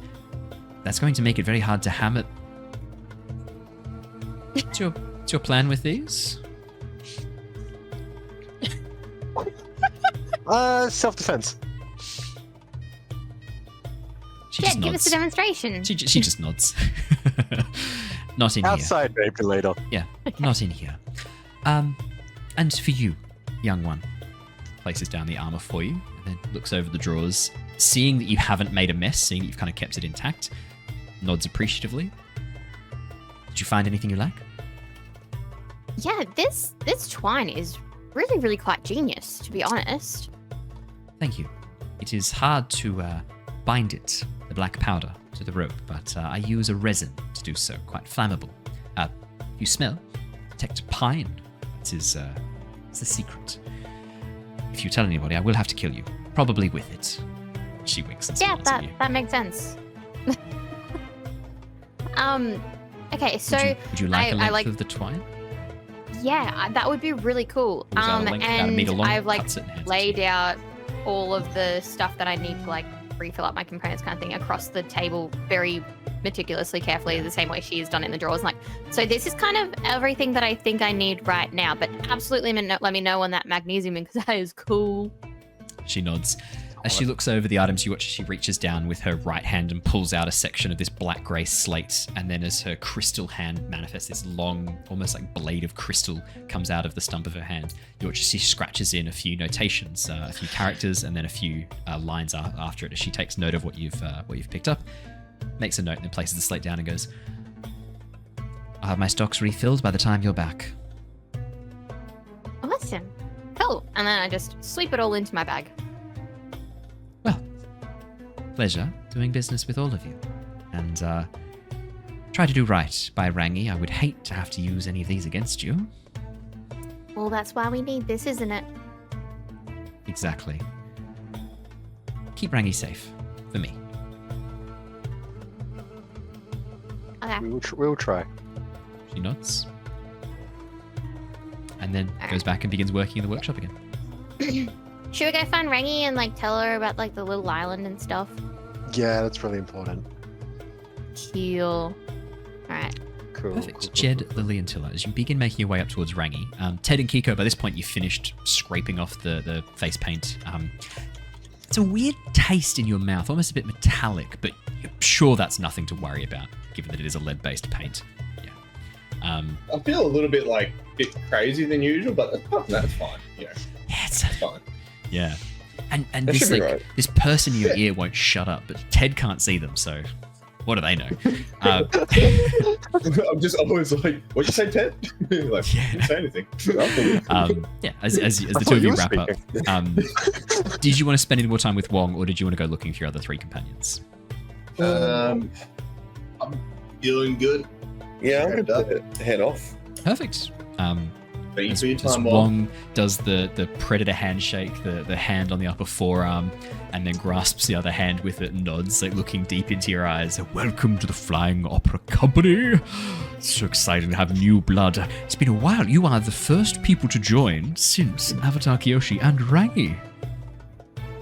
Well, good to be We, here. count, Like, we have a- count Rangi as a member, even if she tells us that she's not really. She'll join in time. I'm sure she will. Oh, no, Maybe she needs we a count her as catchphrase. a Do we have a member. catchphrase to get her on board? 'Cause No, that but could help. we do have an oath that I will need you to recite. It does not have to be now, but before you wear your face paint again, it is important that you recite the oath in front of the other members. Unfortunately, I won't be enough to witness this. We will need to wait for some of the others to join us, so try not to publicly associate yourself with our organization just yet until you've spoken the oath in front of our companions. Zippity dude. Zippity-doo indeed. We don't have zips. My lips are sealed. Fantastic. Wonderful. Well, it's been a pleasure welcoming you into our organization, and I cannot wait to officially have you join after you have recited the oath, of course. So when will we do that? Oh, well, I'm hoping that we can at least have two of our members here to witness sometime soon. Again, Rangi doesn't technically count as a witness, but I'm sure Laogai's around somewhere. Okay. Is that who we got to find? Okay. Oh, you won't be able to find him unless he wants to be found, unfortunately. Yeah, secretive man. Keep an ear out then. Thank you, What's Pleasure. What are sauntering? Heading back to the others, I guess. Yeah. Chat have identified it's like, aren't there 40 oaths? Yeah, Wong has really undersold how many oaths he's going to make them swear. Yeah. Oh, God. yeah. Wong has misrepresented this. Nah. I thought it was just yep, you're in. Now, the first taste is free. I thought it was just gonna be like, I love my bread, I love my butter, we love it, but most of all, we love each other. No. There's Wong has he's learned his lesson. The oaths kind of put people off, so he's kind of getting you in and committed before he then makes you say all of them. Smart. That's really smart. Yeah. As Ted and Keeko head out of the tent and you guys begin looking around, watching for your friends. I know I'm gonna have to come up with the other 37 of them because we only know 3 of them canonically. As Ted and Keeko look out, trying to sort of spot where the others are, you do see Jedd, Lilly, and Tilla emerging from inside this building over towards the side of Avatar Mansion and begin walking up towards the ruins of the manor, making their way back towards where you know Rangi to be. As the two of you hurry to catch up, Jedd, Lilly, and Tilla, you can see that both Ted and Keeko have little flecks of white paint on their face that they haven't fully wiped off yet. I feel like Ted has just red paint. Red paint, little bits of red. Just like on the back of his head where you just can't see it. Yeah, and like inside the arch of his ears. Yeah. Yeah. What happened to you guys? Oh, we were just hanging out. We're hanging out, chilling with Wong. Really cool dude, by the way. Once you get to know him, like we had a good time talking, didn't we, Ted? Yeah, I think he's great. Yeah. So you're completely sold. Why does it sound like you guys have joined a cult? Because they have.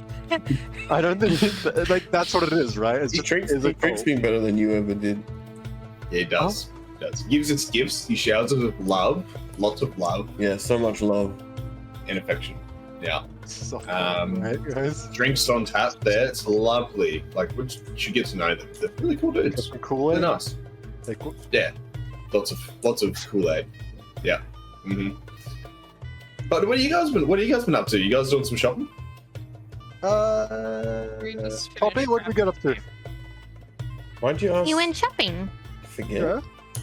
I got some new supplies and lady got gloves and a backpack. It's boring. And then I don't know. They didn't really get anything. Okay. Well, you guys did you not get much? Like, if you need some more money, I'll get you some more money. Like, reach in for my pocket. The pouch is gone, Keeko. Feel around for my bulge. It's like, wait. that one's there for phrasing on that one. Chat.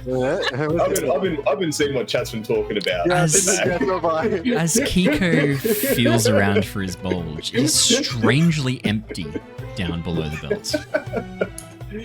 Huh. Guys, have you seen bag money? No. Look at Ted. Ted, did I get the bag of money off you? I got the bag of money off you, right? Yeah, I gave it to you. Huh. Maybe you left it in there? Can I? Well, maybe. Can I assess the situation to see if I can see any signs of malice? You've already rolled a 14. There are no signs. Did that count for that? That was to identify that you had been robbed. I'm happy to use the other because you get another question. Because if you roll a high success, the question was like, do you notice the money pouch gone? The answer is yes, you do, but not until you get out. I'm happy to take your other question. Is do you see signs of malice? Of guilt or anything? Like, yeah. Maybe not guilt. But yeah. I don't think you see any signs of guilt. Would that be fair to say, Bree? Yeah. Absolutely. That's why I took back guilt. I'm like, wait, no, guilt is the wrong word to use. Yeah, guilt's not the no guilt, no shame, no regrets. What I will do, Bree, could you please roll trick and NPC? You have a +1 to this roll, on top of whatever your existing pluses are.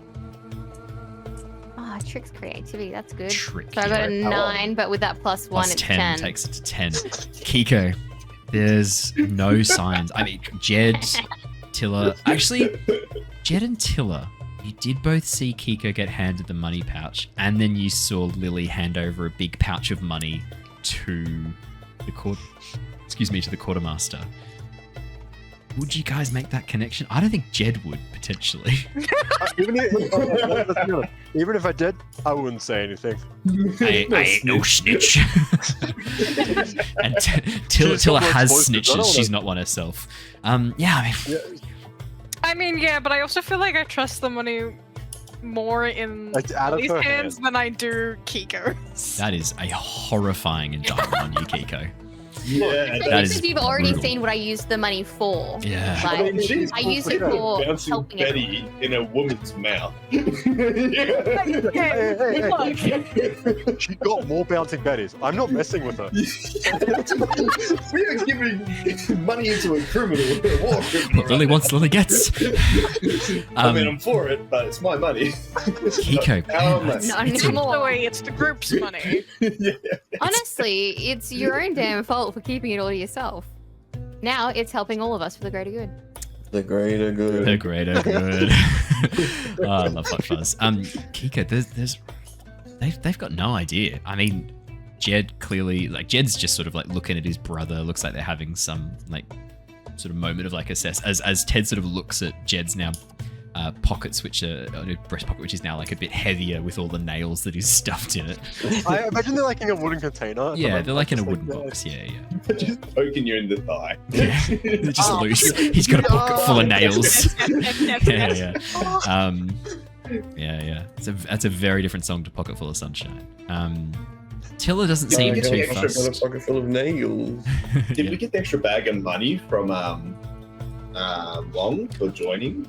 Yes, you do. Thank you for reminding me. As both of you sign on, he hands you another 10 gold in the pouch and tells you that it's only for members of the Flying Opera Company.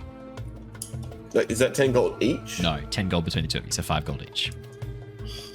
That's 50% more than he gave you the... Like, come on. Yes. What markup are you hoping from this guy?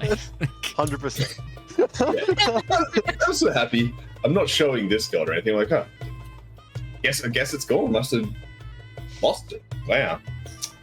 Oh well, all's well that ends well, I guess. Well, I got 2 gold out. I love this idea of, like, in Keiko's mind, you got to spend money to make money, and Wong did give you another pouch of gold, so I guess you must have spent that other pouch to get that new pouch. That's more in Rung's character than Keiko's, I'd say. I would have just spent it on coal anyway. Yeah. It's called wage theft. It's real. Yeah. As the 5 of you head up towards Rangi, you can see that the workers are finally getting back to work on Avatar Manor. Despite the reluctance they were showing earlier, you can now see that they are working to dismantle and remove most of the rubble around the edges of the building. A number of them venturing even a few meters inside the door to like look around carefully and make sure it's not in danger of collapsing on them. But I mean, you can see that these workers are scared of this place. Rangi, you find very quickly, is standing on a pile of rubble in the courtyard, watching them. And anytime she like sees one of them starting to slack off, she goes, Are you for real? It's just a building. Get in there. Come on. If you don't want to do this, I'll find other work for you. There's this like slow pause as one of them looks back. You can see this younger guy goes to like raise his hand, and the older guy next to him nudges him and goes, I mean, they're right near you as they say this. He goes, No, this is a matter of honor now. She questioned our honor. We've got to prove that we can do this now. Which is the younger guy nods and goes, But I'm really worried about the spirits. Like, what do we do? Like, this place is cursed now. Dad? Son, sometimes a man or a woman's got to stand up. This is one of those times. With that, they nod and take one step closer and then stop. And then begin trying to long distance bend the rocks away from the side of the house. Rangi just shakes her head and like rubs her hand down the side of her face and goes, Oh my god. Hey, how'd you go? Did you get any information from Tomiko? Tomato gave us the information. Tomiko? Tomato. What'd you get? Where's Lage? What's going on? Why is she asking about him? Who is she to him? She's one of his accompaniments or students or something. They hung out for a while. She's not a member of the Flying Opera Company, though. I would know. Oh, I don't think she was like a member of the Flying Opera Company. I think she just hung out with him for a little bit. She's just a student. In like their travels. I didn't know Laogay had other students that weren't members of the... Never mind. Okay, fine. She's a student of Laogay's. What does she want? She came because she wanted to let Kyoshi know that Laogay is looking for her and that Kyoshi should go to Little Small Island. Why wouldn't she just tell me this? I don't know. Did you have to was it tough to get this information out of her? Like, no, very easy. We I can't. hate it when people play games like this. This is such a waste of my time. Question, Whatever. Were we there for the bit that said that it wasn't actually there to meet? Just No, Lilly. that was just me. That was Just just Lilly. That's why I'm asking, because I remember that Yeah. conversation. I just Yeah. don't remember if it was. Only Lilly was No, there I'm the for only it. one who knows that. Cool.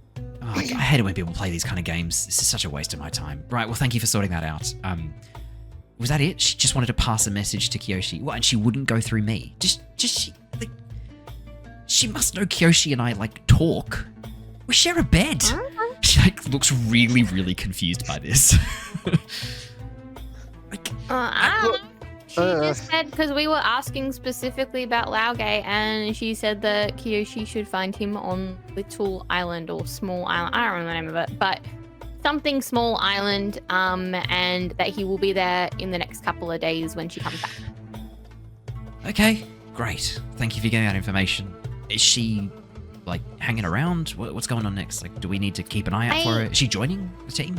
I think she wanted to hang around to make sure that Kyoshi got here safely and got the message, and then she plans on skedaddling. But I don't know if she plans on leaving now that she's passed along the message. Right. Okay. What, Okay, fine. Whatever. Great job. Thank you for getting that information out of her. Also, yeah. Something happened to the well. Yeah, I had a report of that. What? There was, yeah. Crazy. What happened? Keeko, On the way back coming from you were going to unblock the well. Good job. Huh? Ah, the well. Yeah. Oh yeah, the well. Yeah, The no, it's one unblocked. thing that we agreed that you would do while these three went and spoke to Tomoko, Yes. and Ted would go talk to Wong. The well we agreed to fix that well. It's fixed. Sort Yeah, of. I hear it's unblocked. There was a geyser about 30 feet high that I saw, even from up here. So, I mean, well done. I mean, Did you have to destroy the the- fluid mechanic?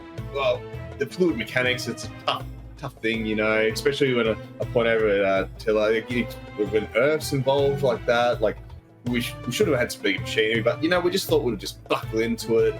Buckled too hard. Keeko, there's no way this explanation should work. But for some reason, as you say this, you watch as Rangi nods and goes, yeah, Kyoshi has the same thing with earthbending. Hard to do small things. Whenever she does earthbending, it's always really big. So, okay, nope, I understand. Thanks for getting the well unblocked. Anytime. You must be Thank you for understanding. That worked. you must be a powerful bender to be able to control water so ferociously. Just what can I say? Just Southern Water Tribe were just built a little bit different like that. But I'm not gonna take it all myself. Tilla here, I wouldn't be able to do this if she couldn't move all the earth out of the way. So I'll give her a little Tilla fist bump. Boom. Teamwork makes the dream work. Turns, looks towards you, Tilla, nods and goes, thanks for getting the well unblocked. Next time, give me a heads up if it's going to be that effective. Yeah, explosives good too. It's all right. We'll repair the roof and find any bucket. I'm sure it's not hard to do, but yeah, just give me a heads up next time so I can warn people. Yeah, we'll say 4 next time we do it. Sure. Why So 4? you get a heads up. So you can look up and watch out for anything following on you. But why 4? Why 4? Why 4? Would not heads or look up or danger or Watch out. watch if out? you say good too? duck, then people can look around. If you say duck goose, people can look around for a duck goose or something like that. It gets really confusing there. So you want to say something. No, but it becomes confusing when you add the goose in if you just said duck. It's What's the a- it's what's- is it's that you thing- is that adding thing the just word- a duck? I don't think Oh, most duck? people Oh, I would guess- think when Yeah. most people scream out Yeah. duck. Duck. They don't That's think normally not how people identify a bird. What even is a duck? I've heard of duck Duck, yeah, deer. what is a Is that what duck? you're Yeah. calling? Duck deer. Out of character, I was just like, duck. I'm like, oh, no, it's the same rules. I'm just like, wait a minute, damn it. Duck I'm goose. put myself in a corner. Duck deer, Anyway, heard someone say 4 once. We'll figure this out. I'll yell something. Okay. Don't yell I think something. because that's how many failures counting how many people they'd hit in the head. Yeah, let's try it out. I just yell at the workers, something. You watch as all the workers immediately like jump, all of them terrified. A few of them begin running away from the manor. You watch as Rangi just looks at you as Flame begins to. She goes, "Do you know how long it has taken me to convince them to get to work on this building? Why would you do that? You know what? I'm gonna stop helping for a little bit. Is that what you call helping?" Sort of. To help you, help us, help them. Is there a job you need us to do so Yes, we can please, not be somewhere here? not here.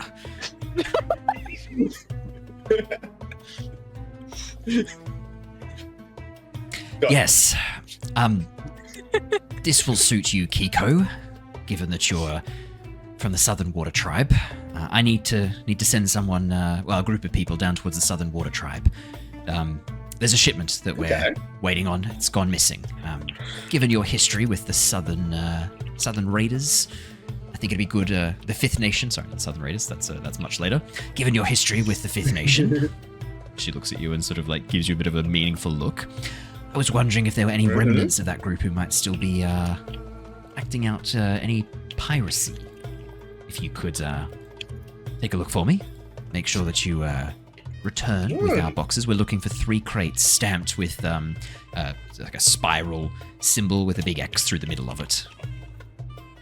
3 crates stamped. I'm just writing this down on a little notepad. Yeah. a little As you pen pull out thing, your stamped notepad and yeah. with an X. Okay, and you're thinking some Fifth Nation people Well, it was might have been supposed to have arrived a taking few this? days ago from the Southern Water Tribe, but that's not that far away. The fact that it's gone missing in the waters just off the south coast makes me think that, Southern Raiders might be involved. The Fifth Nation. I think. Forget you the may word be Southern Raiders. I 100% need to correct. stop saying that. It's not the Southern Raiders. That's from Avatar: The Last Airbender. The Fifth Nation. I think Yes. there might be some remnants of the Fifth Nation, and they have every reason to try and steal stuff from us, given that Kyoshi killed their leader and blew apart their navy. So if you can, Historically, that would do it. Yeah, that would do it. Yeah. that'd do it. Yeah, pirates are usually pretty antsy about that sort of stuff. Yeah, that's cool though. I'm pretty sure we can work around that. We can work around that. Yeah, We'll that'd be find out good. Yeah. Okay. What's in the crates?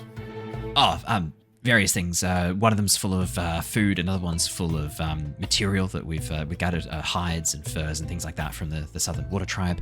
And the last one is not going to make a lot of sense, but I promise we need it. It's full of crab squid ink. Oh yeah. What would you? I look around. I look at Poppy and like, Poppy, what would you use crab squid ink for? Food. Food. Okay. Can we eat crab squid ink? I don't know if it's Use edible. it to color food. Yeah. Yeah, we're getting it so that Colorful. we can use it for writing, and it's also really it's worth a lot when you sell it to certain calligraphers, and so we're hoping to get some in. People look at you really funny when you eat bread that's black. You watch this Rangi nods and goes, "Yeah, they probably think you burnt it. That's pretty funny." Yeah, no, we Australian. It's called Vegemite. What? we need Wong. It's Wong's idea. He ordered in. He's convinced he can turn a massive profit by selling it to some of the rich and famous in Ba Sing Se, some of those who can afford really expensive calligraphy ink. Personally, I think he's using it to scope out houses to rob. But we need the money, and Ba Sing Se can go fuck itself. So I'm on board. That makes sense. Oh my Down. Yeah. Also, probably you could make like a bomb out of it. I could, but it'd Explode. be a very expensive, very messy bomb. Yeah. Oh no, you throw it at someone and it blows up in their face. Yeah, very expensive, very messy. Yeah, if you're gonna play around with that stuff, than this, my boy. don't do All it. the in bomb belly gets to me. explode in their Hard to get face. off you, and it'll leave like a mark on you, so like you can't hide then after being pursued. That's Wait. true. That gives me a really good idea for like making sure people can't go through stuff. Have like a pouch of like the ink, Yeah. so that when like they open it, the ink like sprays on them and then like tags them. That's a good idea. Oh, that's amazing. How That would could make us get rich. this Maybe I did the wrong patch profession. putting- It's very oily, so it's really hard. I've heard it's like you need like special material to get it off. Like I mean, that's why they use it as ink, right? Because it stains so well and doesn't fade.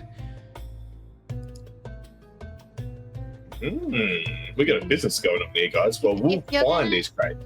If you're gonna use it to like rig anything, can you just let me know what you're rigging?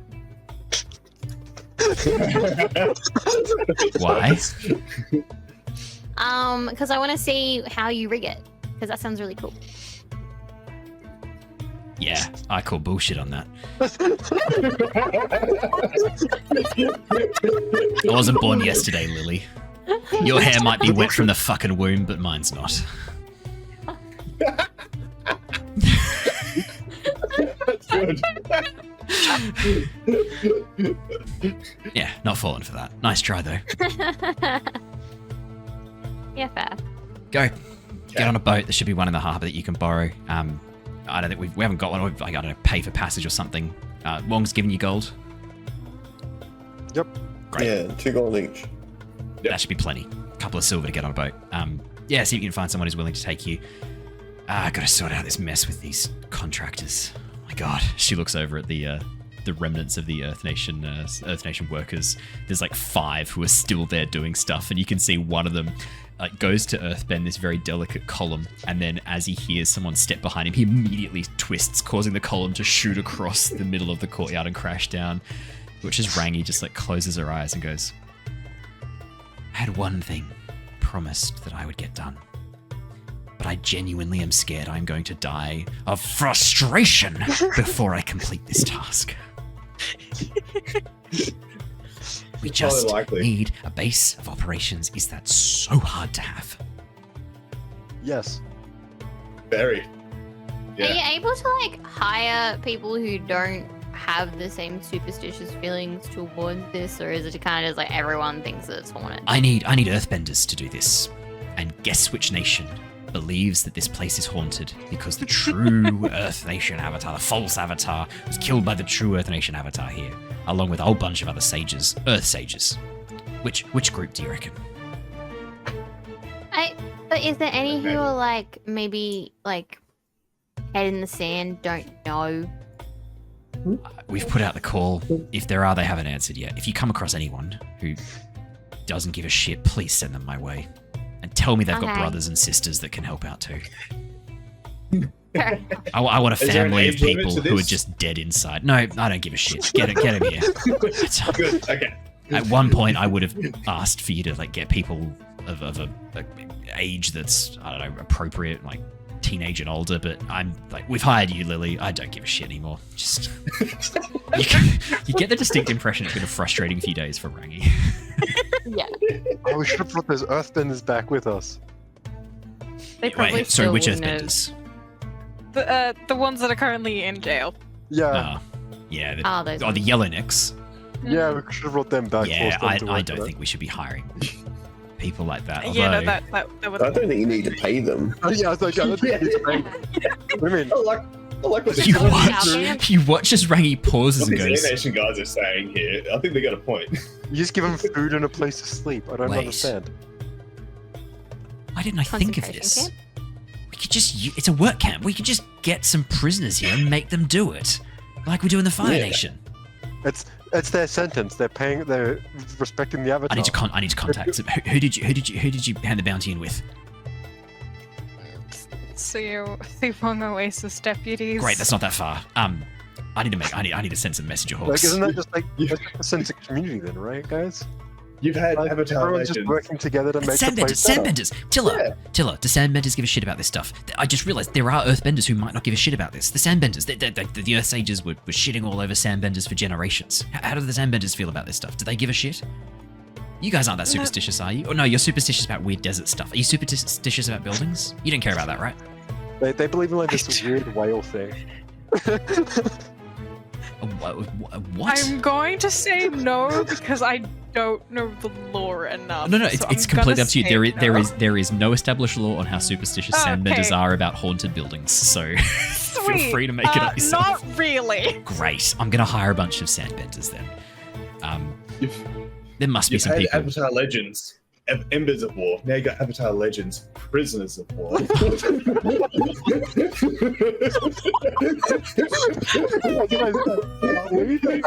Roll credits. Roll credits. We cannot beat that. That's the perfect end to this episode. I think we need to wrap up there. There is no way we can top that. Brandon, that's fucking gold. It's incredible. It's what I'm here for, guys. Oh my God. Holy shit. If we don't call the second season that now, I feel like we're going to have some very disappointed people. I feel like I'm really locked into that name now. It was called Tides of Change, but now I think it's unofficially Prisoners of... No, that's the name of this campaign. Yeah, apparently. The interim campaign. Yeah. Ranky's like, we need to hire some Sandbenders. How many desperate people are there in the city? Going, oh, not many. It's the cultural hub of the desert. Yeah. I'm sure we'll find some Kind of people. probably be looking for people that are just bored. I'll take it. Come on, there must be bored people in a desert. What the fuck's there to do apart from the sand? No, that'll be perfect. We'll find some bored people. Sure. Yeah. Go.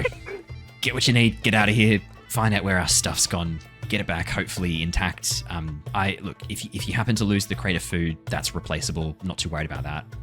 The furs, the fabric, that'll be pretty rough to replace. The ink, irreplaceable. I think if you have to make a choice and you can only pick one of the crates to save, pick the ink. I think Wong's idea is a pretty good one. Don't tell him I said that. I don't plan to. Perfect. What was Wong's idea? His ego's already big enough. When you come back, hopefully Kyoshi will be here. I can introduce her to you. Please let her know I tried my best with this. I mean, you've seen the shit I've been dealing with. As she points at Avatar Manor behind her. Yeah. Great. That sounds good to me. Brilliant. Good. Go. Off you pop. I'll see you when you get back. Hello. Brilliant. Sounds good. And with that, you guys been making your way down towards the harbour. Thank you so much, everybody, for joining us. It has been wonderful having you here once again. I reckon that's a good enough cliffhanger to wrap up on. Also, like an amazing quote from Brandon. Brilliant. Hard to top. Thank you, everybody, for joining us once again. It has been lovely having you here. We will be back next Monday for our Curse of Strahd session, our Curse of Strahd D&D, as well as on Wednesday for Return of the Giants, and back again next Thursday for more Avatar Legends. Unfortunately, Dragon, you won't be with us next Thursday. That's okay. Maybe we'll have Tilla catch the next boat. Maybe she'll be behind the group. Oh, no, it makes more sense to just have her on the boat and just be doing something else. What would Tilla be doing? Do you want to have a think and let me know? And then I can have a think, no pressure now, and I'll come up with what Tilla does on the boat while that's happening. Awesome. Thank you so much, everybody. For those of you watching on YouTube or listening to us on the podcast, hey, make sure you hit that like and subscribe button. And now that Google Podcasts no longer exists or is about to no longer exist and it's now all on YouTube, you can do that too on YouTube Podcasts. It will help refill those good roles that the players so desperately need. We had a couple of unfortunate rolls tonight. You can help. Only you can prevent unfortunate rolls by liking and subscribing. We are also going to go and raid another one of our lovely friends of the channel. If you're watching us on Twitch, looks like we've got Let's Roll for Dragons are currently playing. They've got a few people in. Oh, looks like we've got a group playing Wild Beyond the Witchlight. Let's go raid them. That'll be great fun. And it's episode 2. Let's go and raid the Cat Life. Also a great name. Brilliant. Thank you so much, everybody. Stay safe, stay well, and we will see you all again next time. But until then, farewell, everybody. Goodbye. Bye. Bye. See ya.